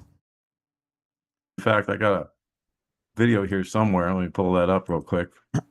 Oops. If I can find it again. There we go. Didn't life feel a whole lot safer when you didn't realize just how evil and wicked these people that you find in front of cameras on the news? We didn't realize that people like Janine Pirro and good old Donnie and everything else and everyone else to be so crooked and wicked. And then when you see them and the things that they're stating, everything is a threat. It might not sound like it on the surface, but when you understand what the implications are of what they're saying, and understanding that it's intended as an assault against you because you're the true target, it makes sleeping at night sometimes difficult. Gaza. Look at that. I mean, it's just leveled. And they still haven't got Hamas out of here in spite of all the bombings and all the war. What Hamas, bro? I hope he's saying that with like tongue in cheek. All the killings. It's all civilians for the most part that they're killing. Yeah, they're not after anything except for that. They're just trying to exterminate. Over 60,000 on official counts now, but there's hundreds of thousands that are missing. Millions. So truly, only God knows how many have died here. And yet, the Zionist Christians cheer this stuff on. It's just unbelievable. Well, they have no choice because they're in the cult too, or they're in direct subservience to it. So deluded, so brainwashed. But there you go. If you think about it, they can get you at any time, and if you are a public figure and you are doing dealings with them, you're much more controllable than a typical average civilian because they have more tabs on you, and your influence is much more in need of management because you influence others as a public figure. So if you are in politics, you better toe that line, because when you get to realize just how expansive the banking cult is and how they own entire country territories, and they're just different territory zones of the same banking cult, and there's really no government there, which means there's no real checks and balances, there's no real judicial, executive, there's none of that stuff. There's none of that stuff. We just think that there is. When they want somebody, they will get them, and they will tell the public whatever they need to tell the public, and if you're not a public figure, they don't need to tell them anything. But you will suffer, and they will be able to get you. There's Black Cube, there's the fact that they can utilize no-knock raids. We saw how they can use a SWAT. It doesn't matter, because the narrative will be used against you. It'll be what the people believe about what happened, and they'll just write it off as just another person who deserved it. The majority of the people, and they're only working to influence the minds of the people who are the masses, the bulk of the people, not the people who are aware of things, because those people, the ones that are aware, they're few and far between. That's not the bulk of the population. So it gets kind of creepy when you realize they can employ the feds, all this flock cameras, anything that they want, all the surveillance. At any moment, you can disappear from life. And they'll say it's a heart attack. Well, arsenic causes heart attacks too, and other types of poisons that can be metabolized post-mortem, so they won't be a trace. But it doesn't matter because they own the coroners anyway. The coroners, I don't think I said coroners, but coroners. They own the information and the public perception of things. So it is a very dangerous world that we live in right now. Total devastation. This is what's coming. No hide loss. And look at what they're trying to do. It couldn't get away with it, at least not this time. The Trump administration was going to withhold disaster funding for states. Just wait till after did the midterms already happen? Cities that boycott Israel. Israel has more rights than you and I do in this country now. Can't you see that? They could care less about you and me. They'd rather have us wither and die out in the floodwaters, right? Well, we're being replaced. Once the ethnic Europeans, the civilization builders, are all diminished to a very small amount in number, then they're going to probably lasso all the migrants that they've flooded in here. And they're, the people say, well, they're much more easier to manage people. They came from a shitty place, so they'll accept shittier lifestyle with lack of, whatever freedoms. But I don't even think it's that. I think it's more, you have these respawner territories, and like Curious Joel and Lakewood are two examples of it, but I'm sure they're all across the country. They're just going to repopulate with a bunch of OEVs and their constituents, the cult members themselves. And it will be like what is it called? The Dark Enlightenment, where it's a corporatocracy and they're going to be in charge of their own little kingdoms, little micro kingdoms with a CEO that rules it. Starve to death if we don't support Israel. I mean, that's what they're talking about here, really. And then, like we talked about here last week, or a few days ago, I guess, about these FEMA camps. Well, look at this. Records show Florida's prepping for a second immigration detention facility at Camp Blanding. And Kristi Noem the other day, she said that Alligator Alcatraz is going to be the model for ICE state-run detention centers. And they're going to put them right next to airports, so they got quick transport in and out. See, here's the thing. Let's say you're an American citizen and they arrest you and put you in one of these camps. And it's right next to an airport, so they hurry up and ship you out before your lawyer can get to the court and say, hey, he's an American citizen. His parents and grandparents, everyone, American citizens. Well, if they've already shipped you off down to El Salvador and you get booked into their system, oh, it's too late. Sorry about that. Our bad. Ha ha ha ha. And you never come out. Just saying, that's what's going to end up happening here, or you'll get sent to Alligator Alcatraz or one of these other facilities. We've already got them ready to go. We've known this for years, right? So Homeland Security Secretary Kristi Noem says Alligator Alcatraz will serve as a model for state-run migrant detention centers. And she told... Are they really for migrants? And what are the data centers? The bulk of their planned volume, area, square footage, in toto, as they say, going to be used for? Because it doesn't seem, unless they're tapping groundwater that we're not supposed to know about, I don't see where they're getting the resources to even run them. Maybe we'll be the batteries for it, just like the Matrix. Who knows? CBS News in an interview, she hopes to launch a handful of similar detention centers in multiple airports and jails across the country in the coming months. Potential sites already under construction or consideration. It might as well be construction. And what's the best way to do that? The best way to do that would be to scare people with some sort of new pretendemic so that they're afraid to go outside. They can suppress you with all of the towers anyway, so that, active denial, the burning sensation in your skin, the radiation directed energy, so that you won't go outside of your little, kill grid, your little geofencing. And then also, if they start false flagging and saying that we're being attacked, and they use whatever nukes are, if they're really a thing, or if it's just firebombing, white phosphorus or whatever, and they cause another hellstorm in a U.S. City, blaming somebody else, of course, people will rush. A lot of people will, begging, because the food and water will all be contaminated by then. You won't be able to trust it.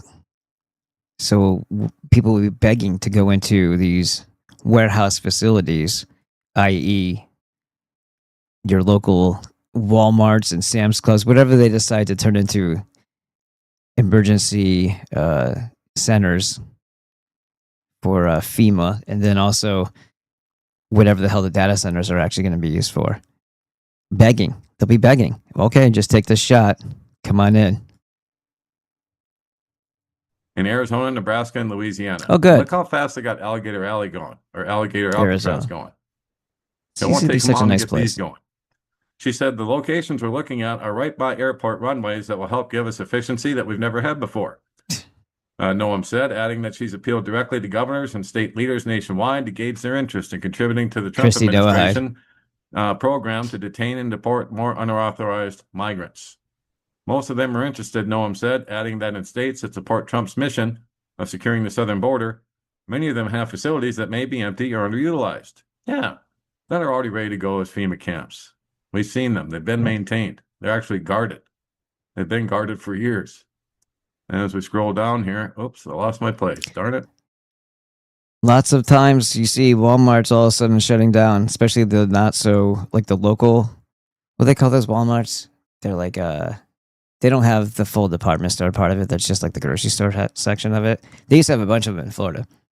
They have the like the micro ones, and they have the mega Walmarts, and the Targets. We've seen those during the Obama administration with razor wire around them, right next to train tracks. And they were saying they were using those for migrant holding facilities as well when people are crossing the Mexican border or whatnot. Let's see, where was I? Where of were course, you? lawyers and experts have also called into question the very legality of the state-run immigration detention center, given the federal government's authority over immigration enforcement. Opening the detention center in the Everglades under Florida's emergency state powers marked a departure from the federal government's role of housing migrant detainees, an option typically reserved for those who've recently entered the country illegally or those with criminal convictions. A U.S. district judge last week ordered state and federal officials to provide a copy of the agreement showing who's running the show at the Everglades Immigration Detention Center. Florida does not have the legal authority to detain. And always out in the middle of some place where you're not going to be able to get too far just because of the hostile environment. You're not going to be able to reach other people. You're not going to be able to get anyone to help you. So resistance and running is futile. That's why a lot of the prisons are off in the middle of nowhere. And that's kind of where they're putting the data centers too, off in the middle of nowhere. A lot of them. Undocumented immigrants in the absence of a contract with ICE, said Kevin Landy, the director of detention policy and planning for ICE under Barack Obama. A state government can't do that. Well, they're doing it. You see, guys, they don't really. Right. The rules only apply to keep you feeling like there's rules. And with the moment that they become inconvenient, they will ignore them because they weren't real in the first place. Here about the Constitution. In fact, I just saw something about that here just a little while ago. It's unbelievable. Here it is right here. The Trump administration quietly removed parts of the Constitution on the U.S. government website. Sections affected reportedly include those that deal with habeas corpus, limits on federal power, and Congress's sole authority to set tariffs. Yeah, indeed. Habeas corpus. Maybe that's why during his first term he had moved the 4th of July celebration to the Lincoln Memorial, because that guy helped usher in the downfall of America by way of the bankers. And people still think that he was fighting them because he had greenbacks. No.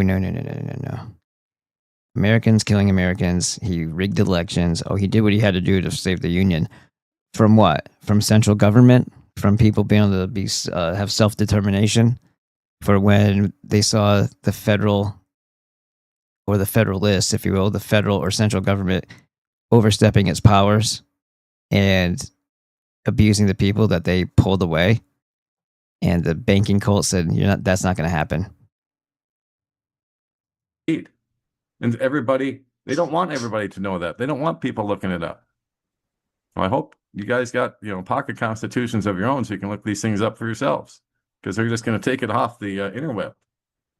So these provisions guarantee people's right to challenge their detention and demands the government justify their confinement. See, they don't want to do that. They don't want to justify anything. If they think you're an enemy of theirs, or an enemy of the state, or an enemy of Israel in particular, you're going to Alligator Alcatraz or something similar. So the Library of Congress said a coding error led the writ of habeas corpus, which the Trump administration suggested suspending, to disappear from the official online copy of the Constitution. Did you hear that? Suspending habeas corpus, right to a trial, all those things. They suspended the Constitution and the Bill of Rights in 1860s, and now they never actually had an act of Congress that reinstated it. And again, as long as they act accordingly, they don't technically need to do that formality, but the fact that they didn't should at least be recognized. And now it's happening all over again. And they're trying to push for a civil war. Do you see the pattern? Do you see the pattern that's emerging here? Do you see why I keep saying that the Bolshevik 2.0 is right around the corner, and that we really need to start thinking about just how wickedly evil and dangerous our environment is about to become, not because of our doing, but because we're the target. Like Americans in general, simply for existing, are the target. And if you don't say anything about it and you know it's happening, what good is your understanding of that if you can't warn or share this with other people? And yet that still is grounds enough to have you put on that list too. Right? When you live in hell, there is no safety zone. Oh, coding error. My ass. Text from Article 1, Section 8, and the entirety of Sections 9 and 10 were absent from the official U.S. government website. Just like Daniel 7:25 says, and he shall intend to change the times and the law, which he's already done. I mean, every day we see a new executive order being signed about tariffs or a new executive order signed for whatever. He's ruling like a king, which he's not allowed to do under the Constitution, but it's gone. Who else did that? Well, many presidents, but who really kicked it off with all that? Lincoln. Everything's symbolic. Toast. They don't care about it. They're ignoring court orders. Seek to change the times and the law indeed. That's exactly what they're doing, and they're going to continue to do it because they're getting away with it. They're like, hey, what are you going to do, courts? You got no power here. We control all the law enforcement branches, the FBI, the DEA, all of them. So what are you going to do? Well, they're going to have a conflict of orders at some point. This is crazy, though. Let me just read this again so that we understand the gravity of this. The Library of Congress said a coding error, and that's enough for people who don't understand how things work to accept. To go, that sounds technical, probably true.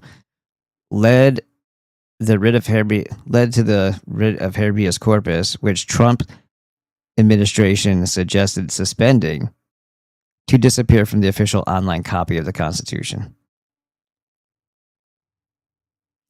In symbolism, in ritual fashion. And we're already in a constitutional crisis, but they're just not speaking about it. But it's not really a crisis, I guess, because it's been over for a long time. The Patriot Act pretty much destroyed what was left of the Constitution. And then, of course, the Genius Act and the Big Beautiful Bill, which just set aside $45 billion in funds for these state-run facilities that I just told you about. Wow. That was a part of the article that I skipped over. But it's important to mention. $45 billion was hidden in that Big Beautiful Bill for detention facilities just like Alligator Alcatraz. So you'll be seeing more of those. What do you think those are for? Popping up, quite possibly in a state or city near you very soon. I'd imagine they're going to have some. And they might be called data centers until they're operational. And you might be waiting for, lasers and chip printers to be installed and cooling systems. And, well, I'm afraid, Death Star, right? It would be quite operational. Here in Spokane, we've got some detention facilities already. Spokane. Out by the air base. Fairchild. Yeah, if you live near a military base too, you're not in better shape. You're probably in worse shape. Space, so I imagine they'll be set up around there somewhere, so we can get you out of here real quick. Wow, it's all coming to a head soon, guys. And I'm not even covering in this video. I'm not even going to cover Russia and Israel and Iran and the wars and rumors of wars, because that's coming too. That's all coming to a head. And this is why knowing those books is good for understanding what they're going to do, but it's not because it's some divine plan from some god. It's from people taking a book that they manipulated multiple times, and in this generation, in this span from last reset to this upcoming reset, have reworded again, and they're following their own script, and people are thinking that it's a sign from above, and who are we to interfere with God's plan and God's will, which is not God's plan or God's will. God is a benevolent creator. He doesn't intervene with things like this, and we are all his soldiers. We don't need to wait for one guy to come back. And when we understand that that was actually, if there was a Jesus, that was kind of his message, but they've ignored and glossed over and pulled out information so that people don't actually see it that way, and it's not taught that way by very many pastors that I'm aware of. So you don't get the full understanding that we have a duty and a responsibility to protect the innocent, to protect our families, and to live in common law, which is cause no harm. And that would make us peaceful. But we're not being penalized and we're not being attacked for being bad.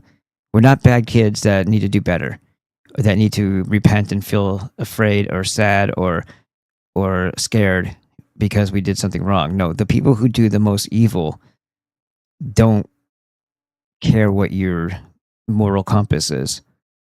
And they're penalizing you for your existence and for the simple fact that you are not them, and that you represent a group of people that they've hated for the last 5,000 years because we stop them from being cruel to other human beings. And the British edit explains a story about why they hate us and how cruel they were back then to people at random, just simply because they could.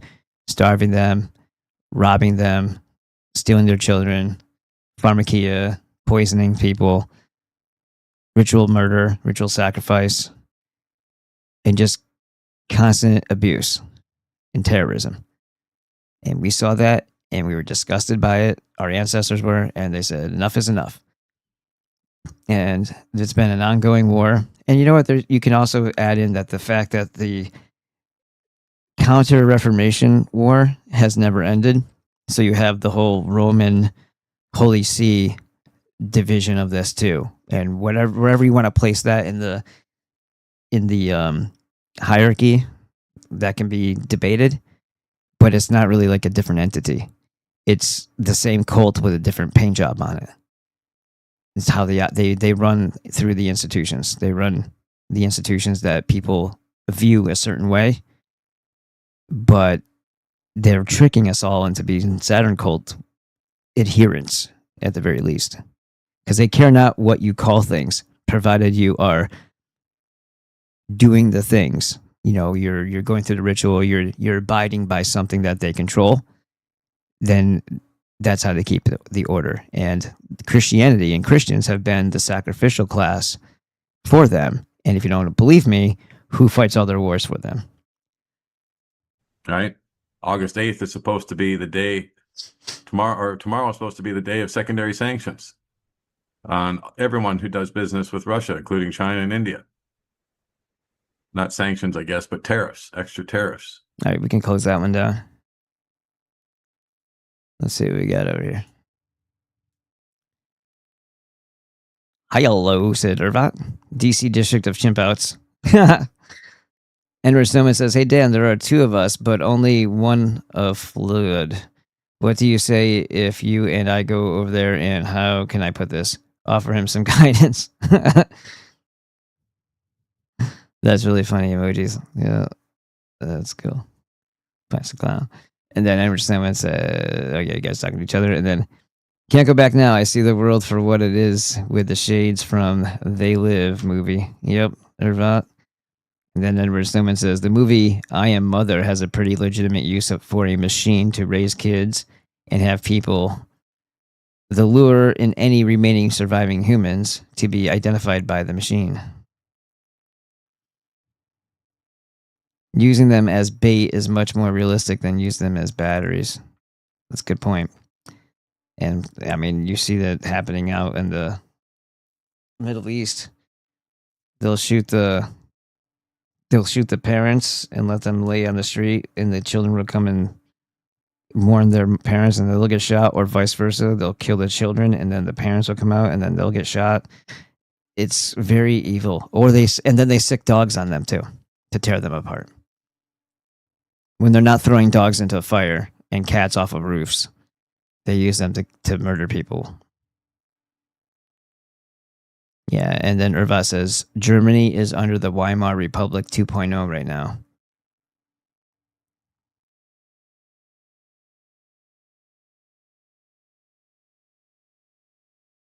Let's have a look at this one. I'm not sure what this is actually. But you saw how that's in the icky colors. So this was a year ago as well. Probably longer than that. April 10th.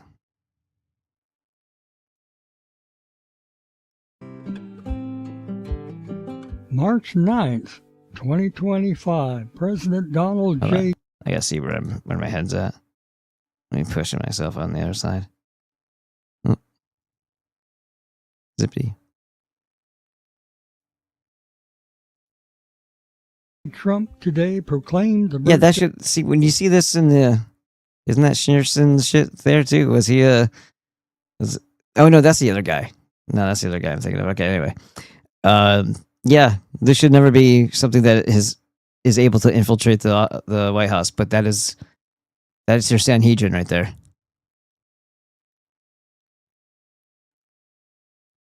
of the Rebbe, Rabbi Menachem M. There he Schneerson is. of righteous memory as Education and Sharing Day USA, paying homage to the Rebbe's life, legacy, and vision for humanity. Right next, did you see they have Andrew Jackson on the wall right there?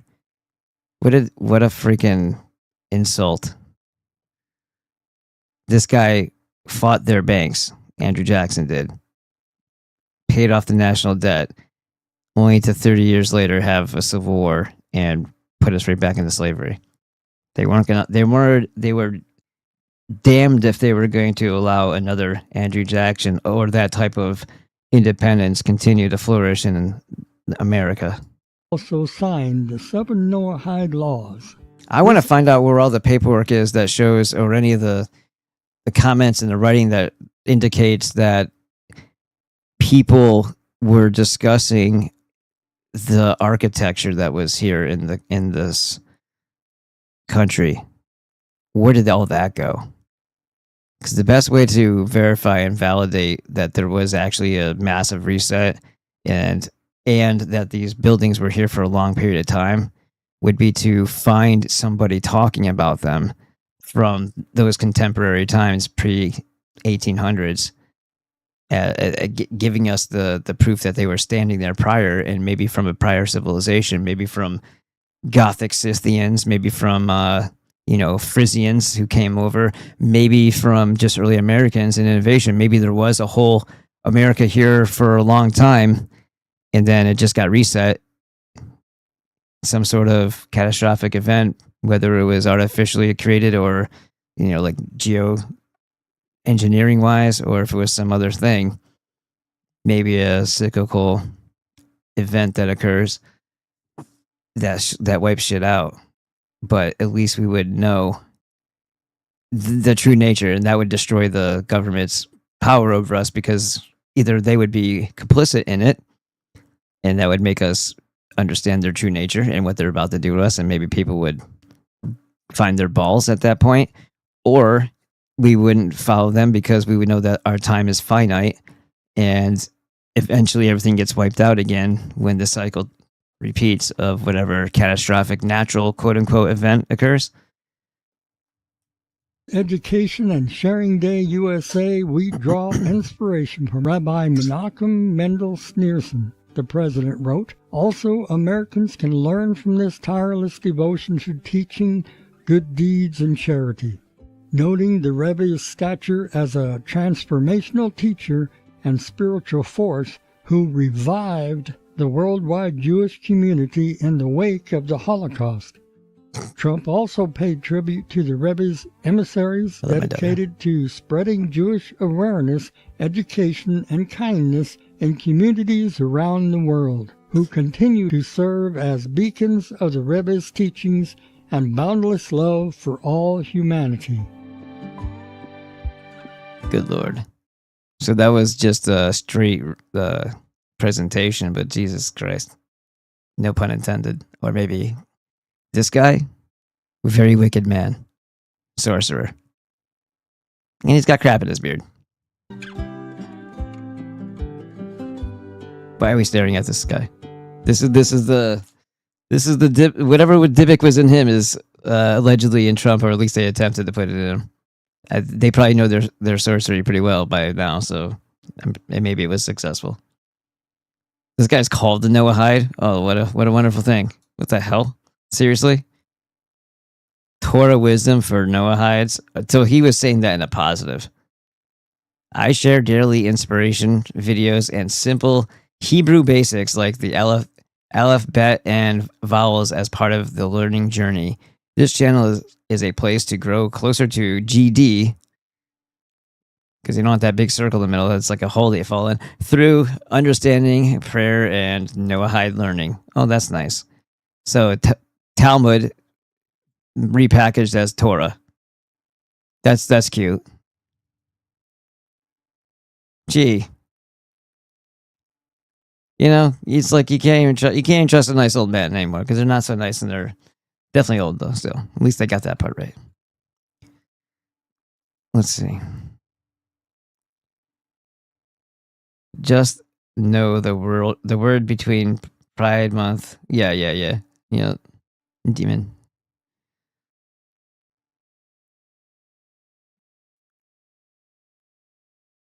All right, I'm gonna. So much have I got? Let's see what this is like. Sabbath proclamation. Did we start this one? The Noahide Blueprint, Trump National Sabbath Proclamation. Everyone, Johnny here, Don't Speak News. And I've had some comments and I've had some emails asking me about this subject, and so we're just going to get into it today. This is 2 months ago. But I'm glad I waited a couple days because... And they're saying this as if it's a stated fact, and I'm pretty sure it's been kind of sort of verified, and that they say it was his daughter and what's her freaking Jared Kushner, their prompting that made him convert in 2017 to Shabbat. It says Trump converted to Judaism, so this shouldn't surprise anyone. This is moving us toward a full Noahide law implementation. Well, I'm not an idol worshiper, but that's not going to make a difference. Neither is any Christian, to be honest. The people who practice all kinds of sorcery and do the whole thing with the little wax figurine and trying to bring in curses into people with the Babylonian black magic, those would be the very definition of idol worshippers. And yet, projection is a bitch, right?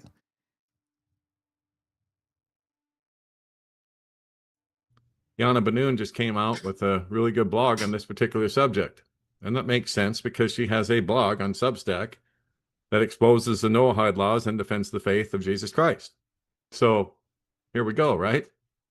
So why the call for the Yeah, National Jana Sabbath? is a name. That's a Jewish name, I think, and so is Benoon, isn't it? But she's defending Christianity. Does everybody trust that? Hold on, let me make sure. They're probably gonna say it's German, which we know that what that means.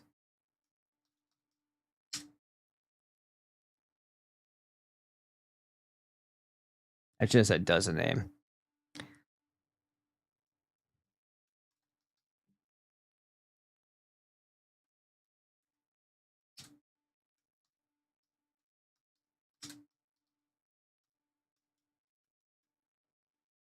Yes, the name Jenna has indirect Jewish roots, while primarily used as a European and Slavic feminine form of John, derived from the Hebrew name Yochanan, meaning God is gracious, or a variant of Hannah, meaning favor or grace. Its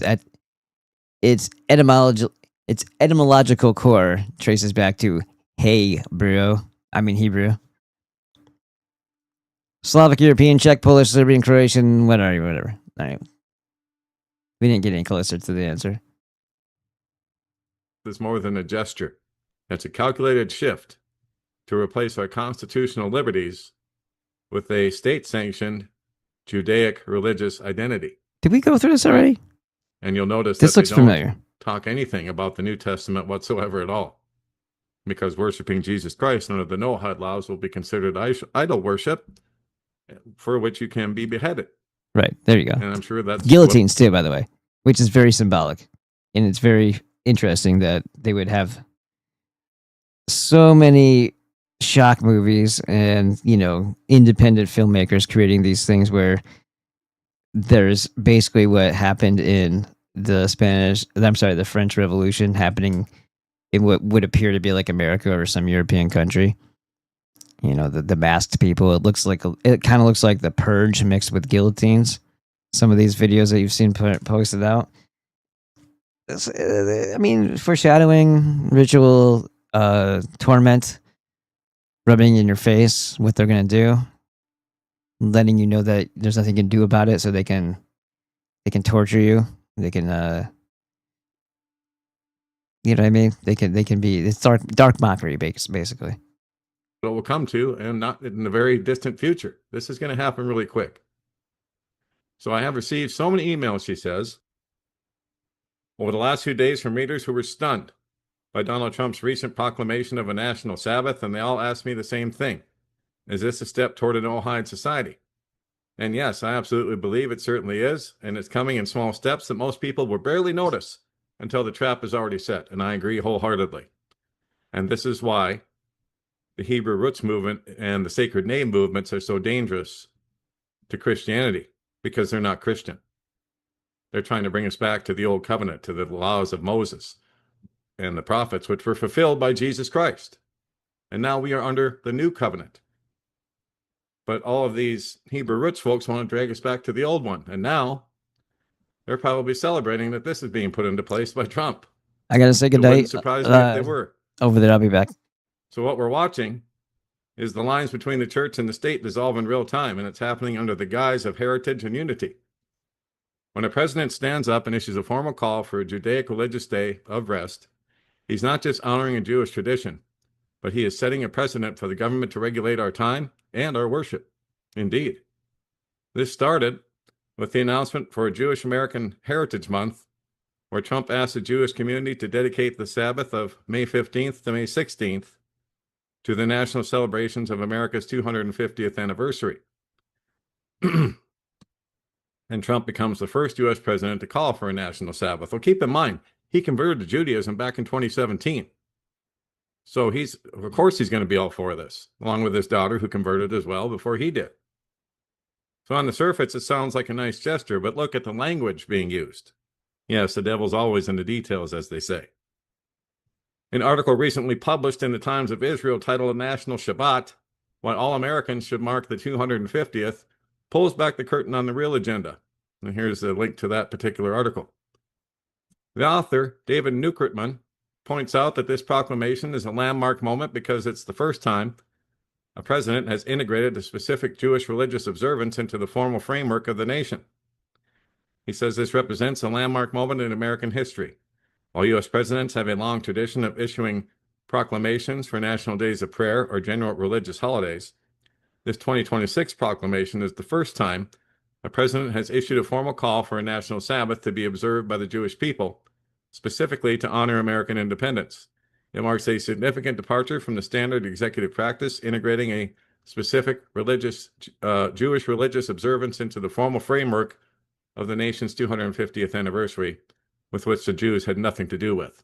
But anyway, he writes that the administration has uniquely mirrored the Jewish halakhic, or religious law definition of the Sabbath, within an official state document by noting it should last from sundown to nightfall. Yep, that's the way they did it. The proclamation is inextricably linked to the Rededicate 250 initiative, a broader national jubilee described as a weekend of prayer, praise, and thanksgiving for the nation's 250 years of freedom. By using religiously specific language, noting the observance should last from sundown to nightfall, the administration has uniquely mirrored the Jewish halakhic Jewish law definition of the Sabbath within an official state document. This is where it gets dangerous for every single American that is not Jewish. The article argues that this should not just be a Jewish event, but a clarion call to non-Jews across the entire nation. And of course, I don't agree with that, but he says it's a profound gesture recognizing the deep spiritual and historical ties between the Jewish people and the American project. Yes, you've been taking our money and stealing it for years, hundreds of years. He says, I couldn't agree more with the sentiment. However, for truly to honor the essence of the Sabbath and So if you think about it, it's going to be a lopsided enforcement of these no-hide laws because they're purposefully flooding European countries in America with a lot of non-Christian people right now, and they're there to create chaos and disorder. So obviously they're not going to address them. They're going to address the Christians, right? Everybody who's not a J, an Oy vey, or somebody in their Saturn cult is going to be subject to them, but what's going to be enforced and what isn't, and on who. Spirit of this milestone, that celebration must extend its reach. The Sabbath should not just be a Jewish event, it should be a clarion call to non-Jews across the nation. Yes, they want to force us into their Sabbaths and their holidays, their new moons and their festivals. He uses what many of us recognize as Noahide language to bridge the gap between the Jewish faith and the rest of the world. The author describes a tripod of perspectives that should apply to everyone, starting with the idea that the Sabbath is an acknowledgement of a Jewish God as creator, which recognizes a power higher than the state. While that sounds spiritual, it's actually a legalistic framework being built to suggest that our national identity as Americans is not sustained by our Constitution, but by a social covenant rooted in the Jewish understanding of the Hebrew Bible. The Times of Israel piece goes even further by quoting the prophet Isaiah to suggest a future where the Sabbath transcends all tribal boundaries and all flesh will worship together and read to them this Torah, which they don't even follow anymore. What they consider Torah is their Talmud and their witchcraft-based Kabbalah and the Zohar and all that garbage. Satanic, all of it. They don't even follow the Old Testament books anymore. This burden does not rest solely on they only reference them when they want to kill a group of people, and they call them Amalek or something. Of the government. It rests on the citizens of the country, he says. We should look to the book of Deuteronomy for our blueprint. Yeah, right. Gather the whole nation together, the men, the women, the children, and read to them this Torah. Even though Jesus Christ fulfilled all of it, all the laws of Moses and the prophets. So yes, Mr. President, let the Jewish people lead the way, he says. Next Shabbat, but let the doors of the synagogue and the hearts of the faithful be open to all. Let us use this appointed time to renew the American covenant, ensuring that for the next 250 years we remain a nation that seeks to be the light to the world. False light. Unreal. Right. Who is the you got the Luciferian aspect there. It claims that America is a nation rooted in the concept of Judaic covenant, and that the opening words of the preamble are far more than a legal contract, but are instead the formal signature of a social covenant. This is exactly how a Noahide society is built, by convincing the population that their rights are tied to a specific Judaic religious interpretation of the law, rather than their individual civil liberties. When the author says that the beauty of a covenantal nation is that it possesses a unique capacity for self-renewal, he's talking about changing the very foundation of how our country operates. And the world, too, not just the U.S. We're being told that the preservation of this Judaic covenant is a duty shared by every citizen, and that we should look to the book of Deuteronomy for our blueprint, to gather the whole nation, including the men and women and children, to hear the Torah. This is no longer about personal faith or private prayer, and notice, the New Testament is completely left out. Of course it is. Worshiping Jesus Christ is going to be considered idolatry. This is about moving toward a state where the government and rabbinic religious leaders work together to define what so-called responsible freedom looks like. If we allow the state to begin scheduling... Yeah, all caveats, right? Freedom is freedom, but that definition is changing before your eyes. The reflection and defining which religious laws are the bedrock of our national identity, we're handing over the keys to our conscience. And this is how it happens. It starts with a proclamation that seems very inclusive and a celebration of a milestone anniversary. It's supported by articles that use beautiful spiritual language about Jews being a light to the world. But beneath those words is a structural change that moves us away from being a republic of free individuals and toward a society managed by Judaic religious mandates. We must be extremely careful when the state starts using the language of the sanctuary to describe the business of the government, because once that door is open, it's very hard to close. Back in 2015, David Krupman published an article in the Times of Israel highlighting an Orthodox rabbinic statement that fundamentally redefines the relationship between Judaism and Christianity. he celebrated the impact of the Second Vatican Council and the 1965 Really? Nostra Aetate document, Jesus. which he credits with starting an irrevocable change in Catholic teaching by rejecting anti-Semitism and affirming the eternal covenant between God and the Jewish people. Jesus Christ. No Well, pun intended. I mean, the Catholic Church is apostate anyway. They're It's not part of the same Saturn cult. And that's a deeper thing here, is that it's two wings of the same child-killing bird. Christian whatsoever at all. And I'm not trying to insult Catholics listening to this broadcast, but your leadership is completely apostate and always has been. But anyway, this shift, according to the statement Recruitment promotes, moved Christians from being seen as enemies to being recognized as unequivocal partners in a shared, albeit Noahide, mission to perfect the world. And of course, the Catholics are the ones, and I showed you last week, are teaching Noahide law classes in their parishes now. By leaning on the authority of the Catholic Church's pivot, he frames Christianity as a willed divine outcome designed to bring the nations into a specific moral alignment. Crucially, the 2015 text reveals a legal mechanism behind this partnership, the Universal Noahide Covenant. It says, we believe that God employs many messengers to reveal his truth, while we affirm the fundamental ethical obligations that all people have before God, that Judaism is always taught through the Universal Noahide Covenant, which comes from the Talmud. It has nothing to do with Scripture. You'll find it nowhere in the Bible. Nowhere. Go look in the book of Genesis. You'll never find it there. In imitating God, Jews and Christians must offer models of service, unconditional love, and holiness. Well, they don't believe in Jesus Christ. What part does light have with darkness? They're in the dark. If you don't have the Son, you don't have the Father. They say that we're all created in God's And you don't have the S-U-N either from our ancestors. holy image, and Jews and Christians will remain dedicated to the covenant by playing an active role together in redeeming the world. Well, which covenant are you referring to? Because I live in the new one, not the old one. By identifying the Noahide covenant as the fundamental ethical obligation for all non-Jews, the statement establishes a clear hierarchy, where ethical monotheism serves as the bridge to wrap secular nations into a Judaic legal blueprint. For those who have been tracking this movement, it's not difficult to see that the recent National Sabbath proclamation by Trump is simply the next logical step in the practical application of the new Noahide USA. But what did Jesus teach? While Recruitment argues in some of his articles and podcasts that Jesus was simply a Jew operating within Jewish law, the New Testament provides several key breakpoints where Jesus introduced concepts that were fundamentally incompatible with the Judaic belief. The Judaic and Noahide systems are built on legalism, specific external actions, Sabbath keeping, dietary laws, ritual purity, and all of that stuff, and that's all works. Jesus shifted the focus from the action or works to the internal state of the heart.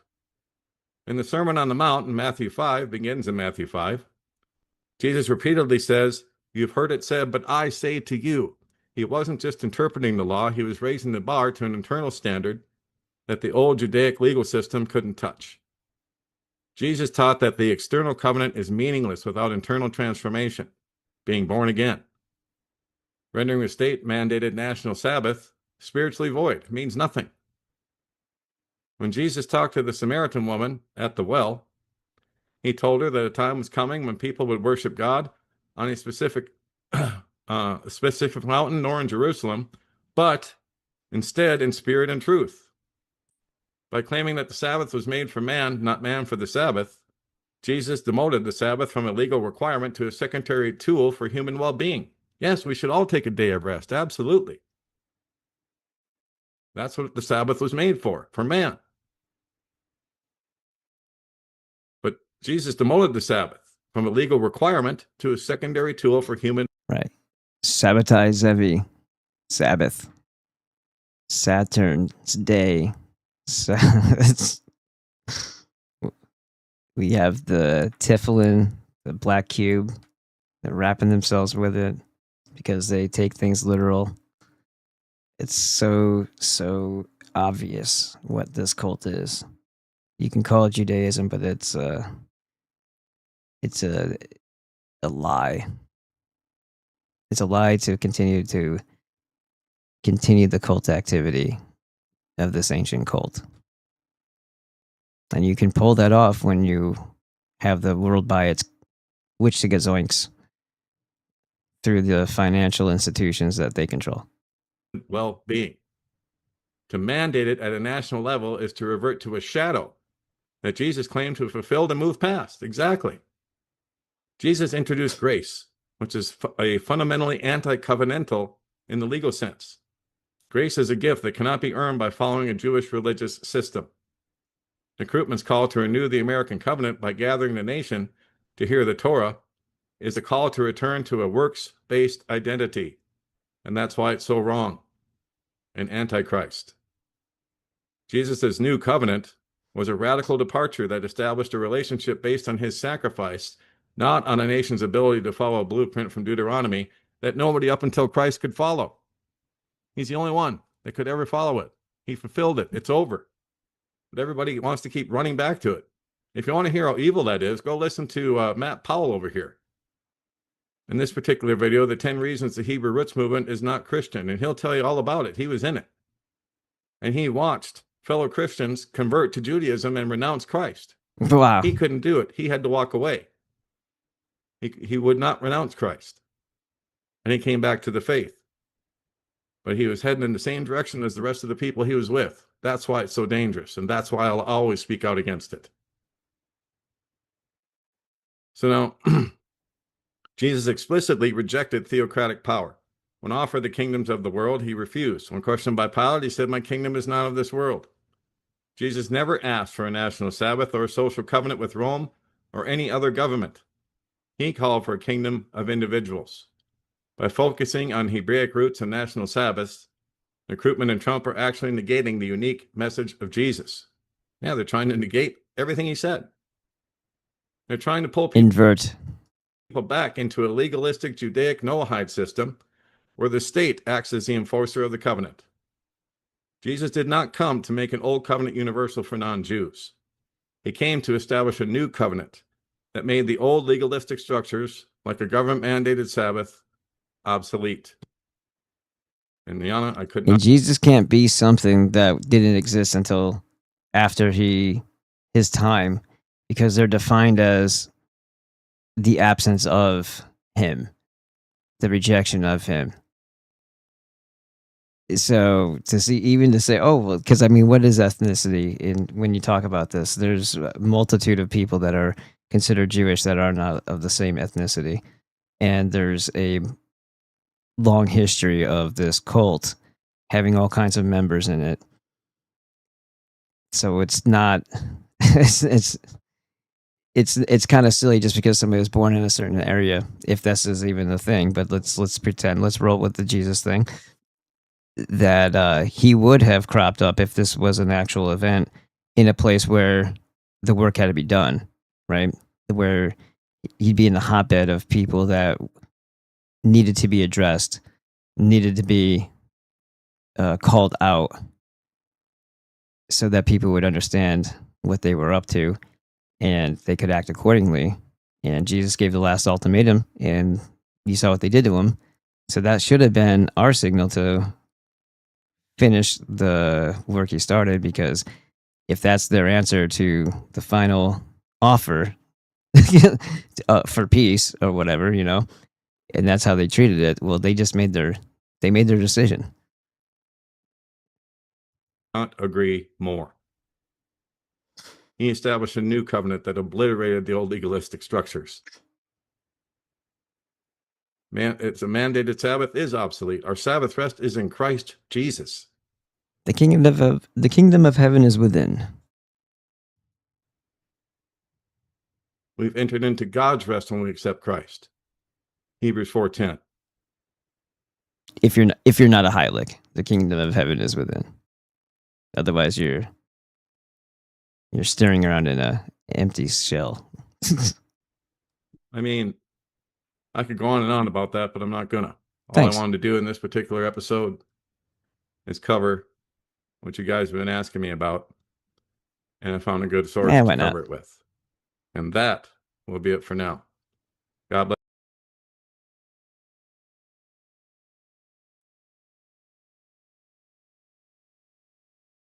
What we got going on here? All right, so next. Not all of it because it's long, but we'll do this one and then we'll call it at night. Watch this video and give my opinion on it. So that's exactly what we'll do here. This is Kabbalah, Trump, and the 7 Noahide laws. I've made a video referencing these Noahide laws before. They're not good, but let's get into this and see what kind of information we have here. Not because they want, because that's what God wants. Even though we're a very small community compared to America, 300 million Americans, 5 million Jews. There's no comparison. But the way that they talk with their nervousness and speed, I mean, this is sped up, but I mean, it's not really that much faster. everywhere, politics, all the assistants of Trump, Jews, all the assistants of Sleepy Joe, Jews, Obama, Jews, everyone around there, Reform Jew, Conservative Jews, Chabadnik, this, convert, it's all somehow. Same thing was in Spain, same thing was in... Ladies and gentlemen, let us take a moment to pause and unite our hearts in prayer. Almighty God, creator of the heaven and earth, we also pray for our friend and ally Israel, that she should eradicate her enemies. Bless President Donald J. What kind of religion talks about eradicating their enemies? What makes them an enemy? You're assuming that that's a justifiable statement, that you're not the aggressor, that they are somehow the aggressor, and that they're picking on you, and that that's what makes them your enemy.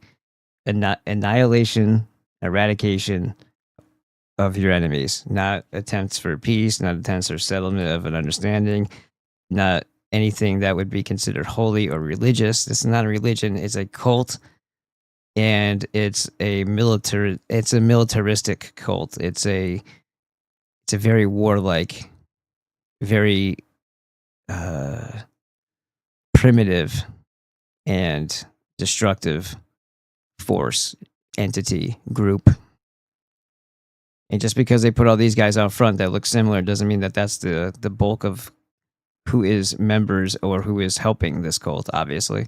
Trump, may we move forward together seeking to build a future that reflects the will of God and his values based on the 7 Noahide. Yeah, will of God, but don't stop and ask yourself what God they're referring to, because what God is all about vengeance and destroying and eradicating the enemies. When those people also have been created by God, why would God be okay with you killing his people, his creation? Shouldn't there be some sort of attempt made for coexistence? Laws that will unite us all together. So everybody else is a mistake except for the Jews, except for the people that have joined the cult. So that already tells you that there's a duality here. There's two gods. There's their God and there's the benevolent creator. And you honestly don't even have to believe in the benevolent creator to understand that what their God isn't the God. Even if that's not a thing, but I believe that it's some sort of demonic force presence that is informing them and is perhaps even possessing them to some extent. From the 7 Noahide laws. And we'll hear more of the 7 Noahide laws and then get into those and deal with those as they come. I do just want to say, you know, obviously with everything going on lately in regards to these subjects, anybody in America should be America first. And we're hearing a lot about the Israel. Yeah, but that's phrasing is also part of the spell. Because when you ask for America first, you're asking for America to fall first. First lobby or the Israel first politicians and stuff like that. And I just think it's important to say that we should definitely all be America first. But at the same time, you don't want to continue to use the words of your enemy to describe it. You don't want to engage something that's hostile towards you by their rules of engagement.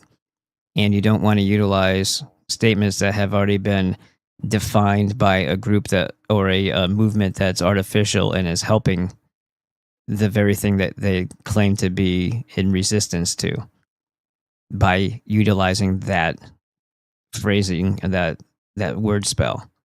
You should utilize your own and speak about it rationally without having to use keywords, buzzwords, key terms, buzz terms, like America first. State it and then at least describe what you mean by it, rather than the assumption and presumption that words mean what they're supposed to, because that's not accurate and that's going to fall right back into their legalese.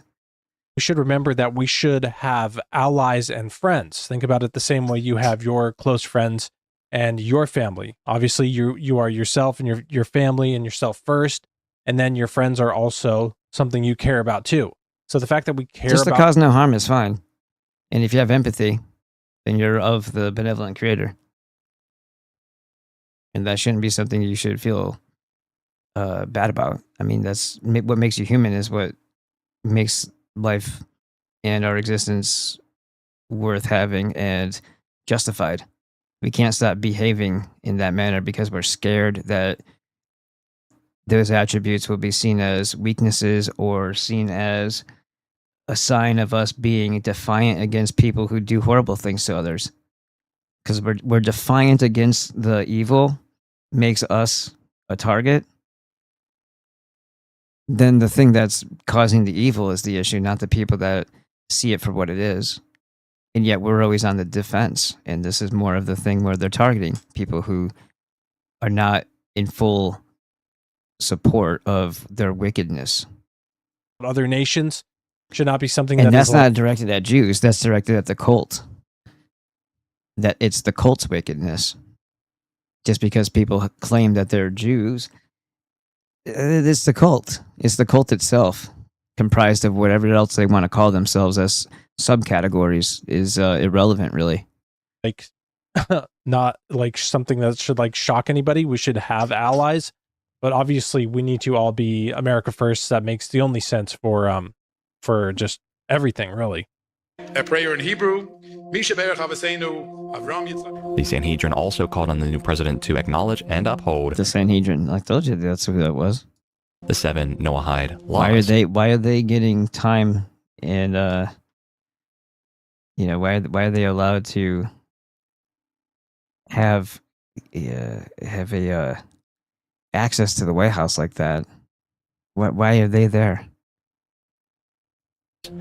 This here is from gotquestions.com, a familiar Christian site that many people use for research, and it says something very important, which I'm going to show you proof of towards the latter of this film. It says the Talmud, again, the oral written traditions of the rabbis, calls for the capital punishment for Gentiles who violate the Noahide laws, and this has led some to debate as to whether or not Christians who worship Jesus Christ are guilty of violating the first Noahide law and therefore deserving of the death penalty. I could go on and on and on. I read testimonies, watched videos, I went to Jewish source papers, even learned about how the Chabad organization is working tirelessly with the UN to use the Noahide laws to encompass all Gentiles under Judaism. You can even go here to Noahide.com, where they even thank Nikki Haley for working to bring about world peace through the Noahide laws. Jesus. In case you're not aware, the first law, no idolatry, for the Chabad organization and for the Sanhedrin, which will be helping enforce these laws, includes no belief in Jesus. And according to the 1906 Jewish Encyclopedia, the punishment for breaking the Noahide laws, which would include belief in Jesus, is decapitation, as you can see here in the Jewish Encyclopedia under Noahide laws. The most vulnerable people to fall prey to this false teaching of Noahide are the sect of Hebrew roots that deny the deity of Jesus. I fear that many of them will have no problem denying Jesus. It states that no one may worship an idol in the way that it is normally worshipped, which perhaps leaves room to believe that Jesus lived on earth and was a good man, but was not the fullness of the Godhead manifested. If that is the case, many in the Hebrew roots movement have already devalued Jesus, so that wouldn't be an issue for them. They may keep their head, but lose their soul in eternity.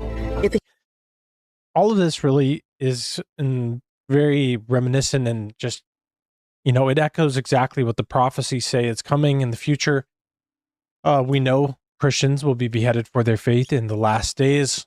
Because who wrote the book? So they're going to carry out the book. You see? You know what I mean? They also said that there's going to be a huge annihilation when the second coming comes. Well, who's going to carry that out? The same people who have all the bombs and weapons now. It won't be a godly thing.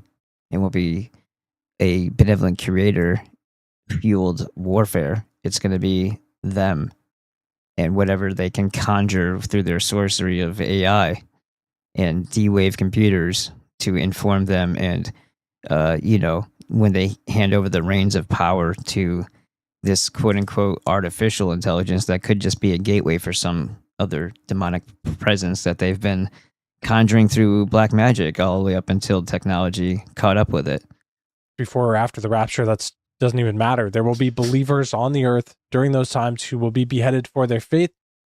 Could it fall under this? It could. Could it fall under Islam, who's obviously out beheading people in every single country that they invade, pretty much? Well, that's kind of interesting, right? Because when do we find out about those people? Usually they're funded trained and propped up by organizations that go right back to that same cult. And if it's an Abrahamic religion, then the people who are the radicals are probably tied in with that too. But yeah, it could be connected to that too. One way or another, it'll be towards Christians who are not going to deny the truth of the Bible and the truth of Jesus being the Christ. Go that far. These two things move in this direction, and I knew that this video was probably going to go in this direction, and so I do need to just point out two very important Bible prophecies and one Bible prophecy and one reference in the prophecy is defined as statements after the fact, and then they present them as if they knew something that happened before it happened. So that alone is misunderstood by everybody. So it's not some, oh wow, how did that happen? How did they know that? So you're talking about something that was written after the fact, backdated. Ooh, and if it actually happened, did it actually happen?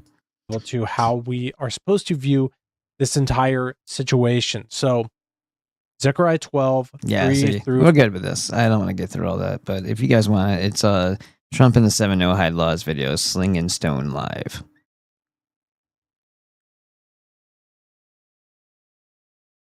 And 33 people watching, that's funny. 33. It's not about the number, it's how it's applied. It's the intent behind it. And let's see. I think we're going to go with, I can stay on that side maybe. Now I'll just go over here because I'm used to that. And over here, this is the video that you've been watching this evening over on Rumble. If you wanted to hit this button, that'd be pretty awesome. If you want to follow the channel, that'd be cool too. If you want to share this video, that'd be also very cool.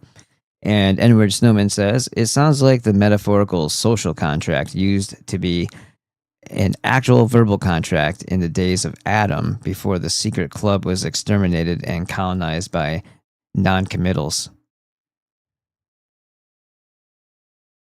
I heard something behind me. Something going on behind me. And I said, and this is where I was going to take this originally. So this is what the description says. Where the red fern didn't grow. The deliberate suppression of soil minerals, destroying food and vegetation growth. That's not really a sentence, but it's more of a presentation of a thought. The people who built this civilization now prepare to run for their lives as smelly and evil penguins, if you know what I mean. Chase them down for sport. And that is all in our near future. And I wish that wasn't true. I don't want that to be true. I don't want to think about that. I don't want to think. Does anybody want to think about that or think like that? Nobody's itching to think like that. It's not something that is desirable. Here, go ahead and follow this channel too. That is the Wisdom Fitness AZ. And the Rumble channel is right beneath it. It's not quite yet got the followership it needs in order for it to have its own reserved Wisdom Fitness AZ line right here.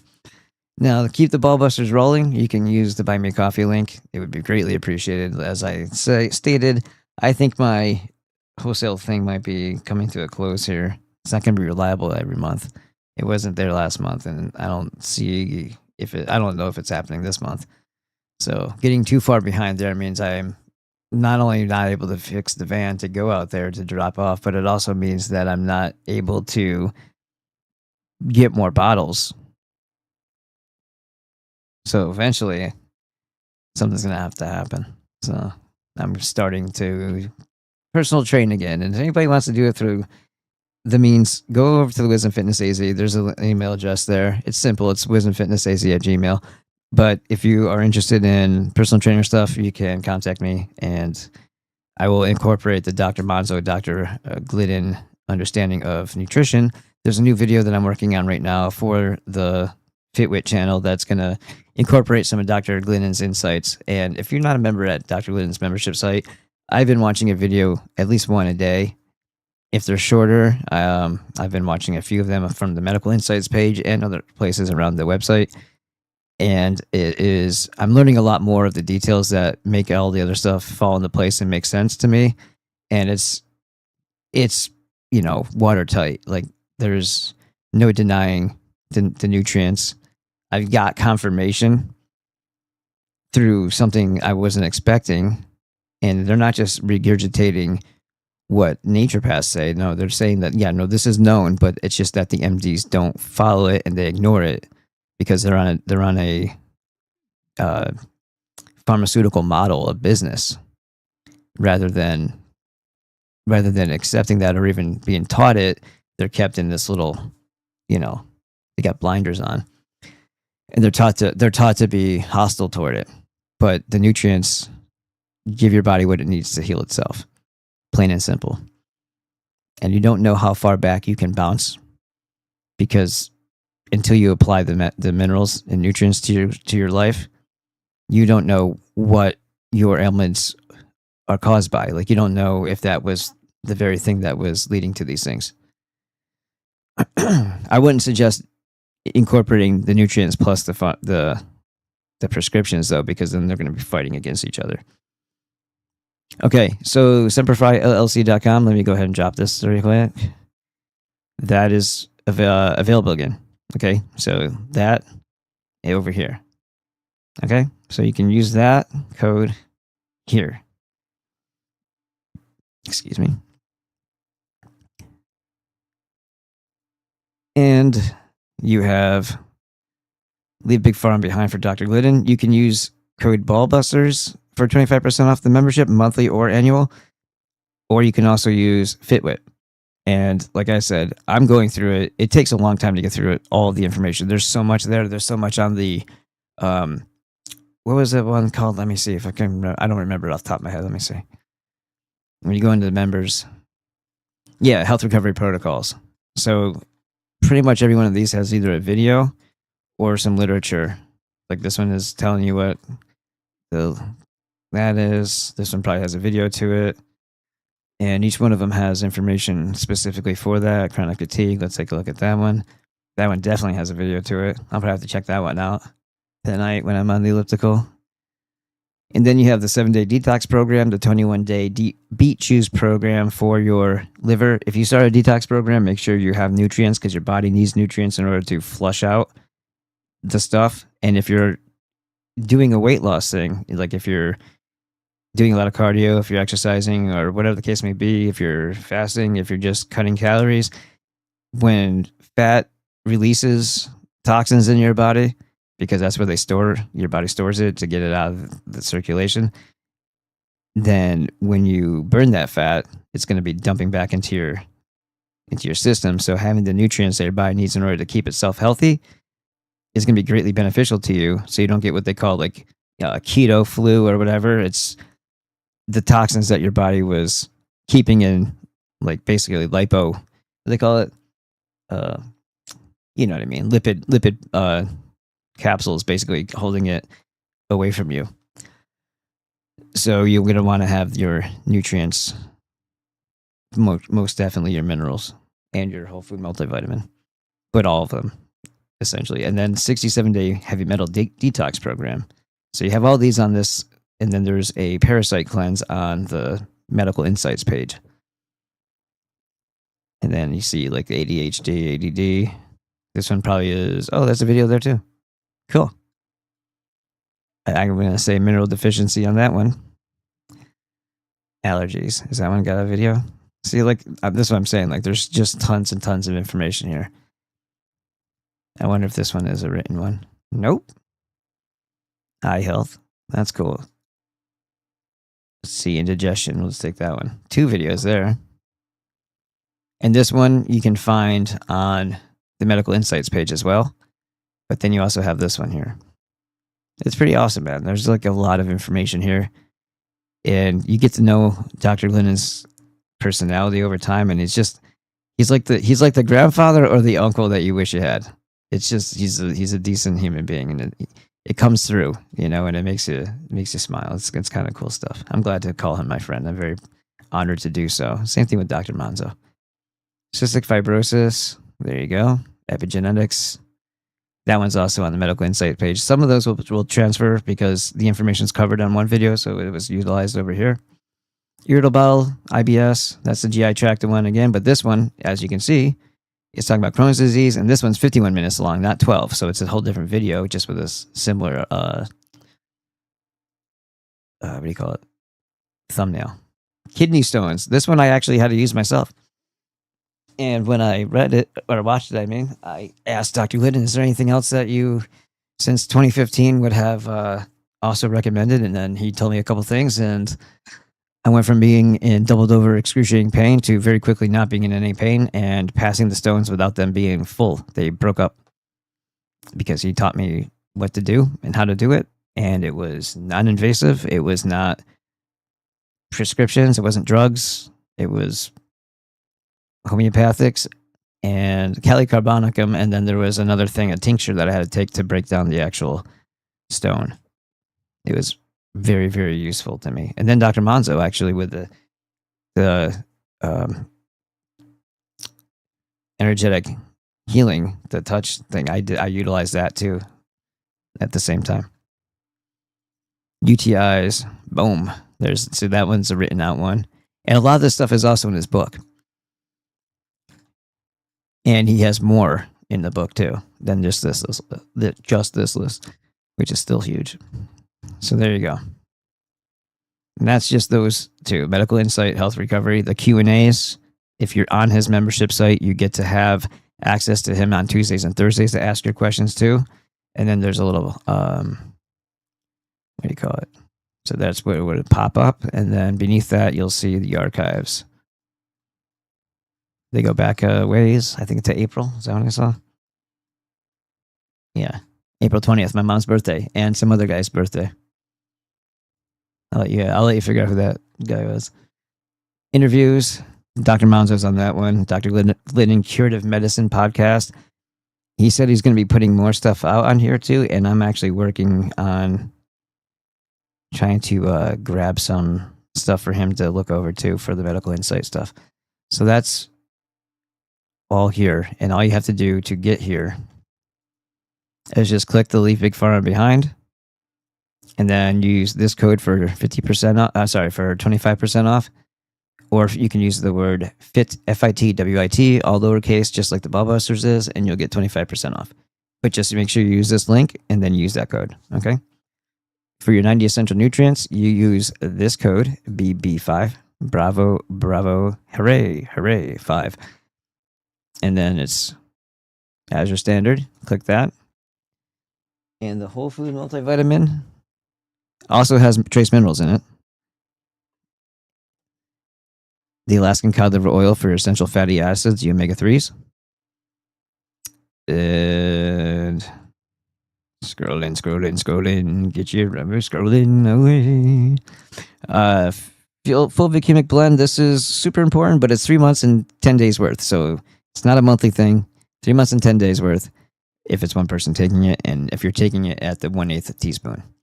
All right. If you're doing something like a weight loss or a detox or something like that, you might want to take a little bit more, maybe help your body out, because it's going to burn through more of them. If you're doing a vigorous exercise, you might want to take a little bit more than that, because again, it's for the same reason, you're going to be burning through more of it. And then the ISP6 Supreme with inositol. Remember, there's a capsule one, and then there's, did I pass the other one? Yeah, I like the powder one. I have the powder one right there. Let's scoop it up. And then you can use that BB5 on anything else here too. And you can use the search bar. Like we showed you, they have the Baja salt. They got all kinds of stuff in here. B17. You can use it for whatever you see on the site. There's beef liver capsules, which is also a way to get copper. There's a core copper, which I also have right here. Collagen, pretty inexpensive. And that's a powder. I have this trace minerals. So there you have it. All kinds of stuff. All right, and that's code BB5. Bravo, hooray. You say hooray, bravo 5. And there you go. Okay, and if you forget what I just said, the list is right here. Whole Food Multivitamin, Alaskan Cod Liver Oil, Fulvic-Humic Energy Blend, and IP6 Supreme. And like I said, I also recommend the core copper, code BB5. And let's see. Hi, Karen. If I forget to ask Dr. Glidden on Wednesday, people think dandelion does the same thing for the liver as the beet juice. I didn't know how to answer that. I'll talk to him. All right.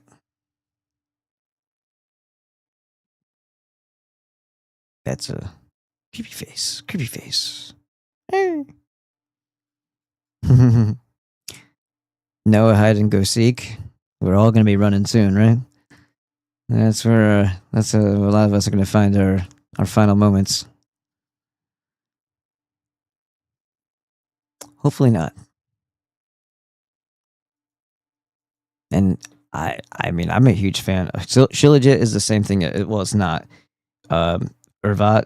Shilajit is a very expensive form of the Fulvic-Humic blend, but the active ingredient or the thing that you're looking for in Shilajit is the Fulvic-Humic blend. So if you're just getting the Fulvic-Humic blend, it's 100% of the thing, right? Just like if you buy borax, it's 12% boron. If you buy boron, it's 100% boron, right? So you're spending more for Shilajit because of the marketing. So it's Himalayan this and Himalayan that, and you don't know if it's a contaminated spot or not. So you're better off just getting the Fulvic-Humic blend, spending about a third that you would spend on, let's say, somebody like Andrew Kaufman's. Do you want to see that one? Andrew Kaufman, MD. Now, if you go to the shop, let's see if they've run them out of business yet. No, $150 for half the amount. He says there's still 100 servings in here, but 100 servings of an underdose. Ethically sourced. Got the servants out there sourcing it. Just kidding. And harvested at 16,000 feet in the Himalayas. The Himalayas are a very big place. There's potential for contamination. There's potential for all kinds of things. It doesn't specify. It doesn't. If you want to see something in its purification, there should be a test. Whether or not there's any lead in it, whether or not there's any arsenic in it, whether or not there's any other stuff in it. You don't know. Like even the salt, the Himalayan salt, I love it, but apparently there's a high potential for lead contaminant in it. And I did not know that before. And I've been liking the pink Himalayan salt for a while. So something to consider. So they put it in a pretty box for you. They give you your little Coke spoon and 15 grams. 15 grams. Okay, remember that part. $150 for 15 grams. So since you are here, let's go ahead and just look at this again. You can also get it from my site. Like go right to my site, and then there's a picture, and it says code BB5, and it brings you right here too. But if you scroll back down to the Fulvic-Humic blend, which by the way is all of the thing that you're looking for when you're taking Shilajit in the first place. How big is it? 32 grams. So you're getting less than half in that 15 gram thing, and you're paying 3 times as much. Is it from the Himalayas? No, I think it's from a Canadian mine of shale, where they're getting this highly mineral dense, plant derived mineral from, with all of the amino acids that the fulvic and humic acid provide, so as to help it get absorbed better.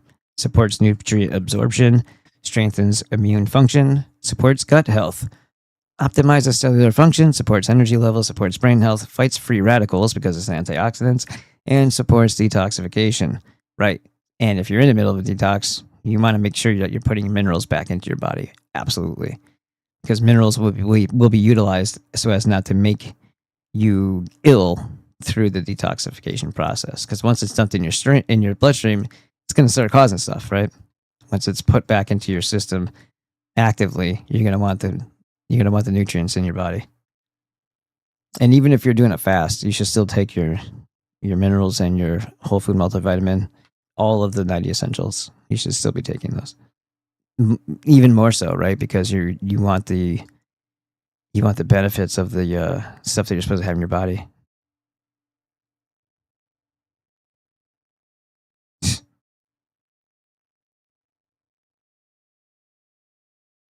There you go. All right. So that price right there, remember, it's for 3 months and 10 days worth. So it's not just a 1 month thing. And it's 1.1 ounce, which is 32 grams, versus what we saw over here, which was 15 grams. And it's 1/3 the price of what Dr. Andrew Kaufman is selling his for. All right. And Irvat says, I appreciate the feedback on it.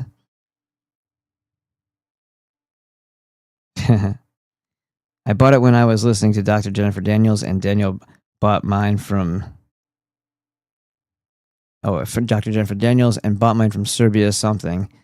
I always felt like garbage after drinking it. Yeah, because there could be stuff in it. It's not impurities, right? Or it could just be because your body's giving itself what it needs to start pushing out toxins. So there could have been an effect of the minerals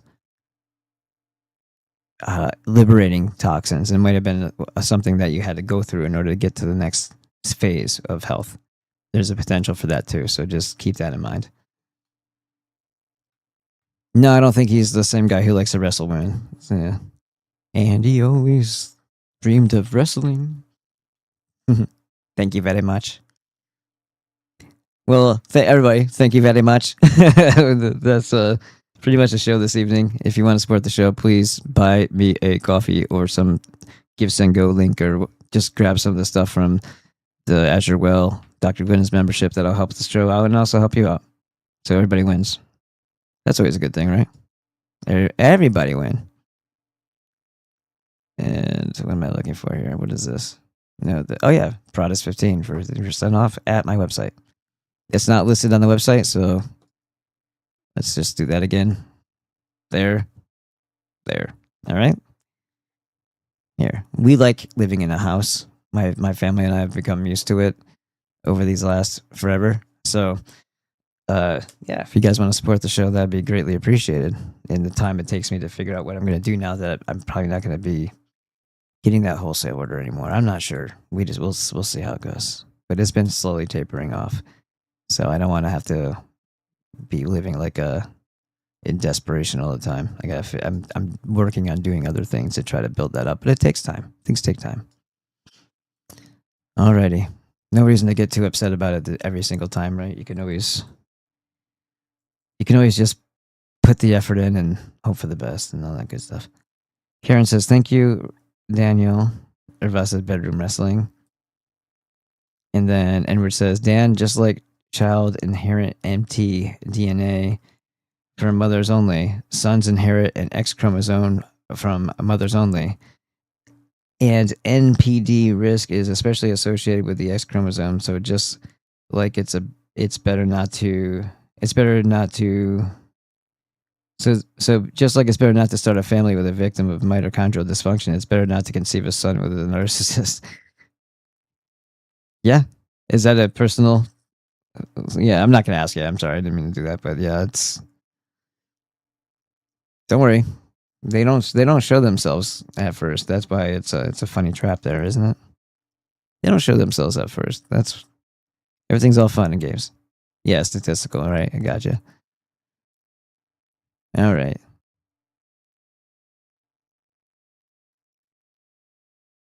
This is funny. Is Mexico waging war on America? Aren't they owned by the same cartel? Pretty sure they are. Funny way to phrase that, though. Huh? All right, guys. Good night.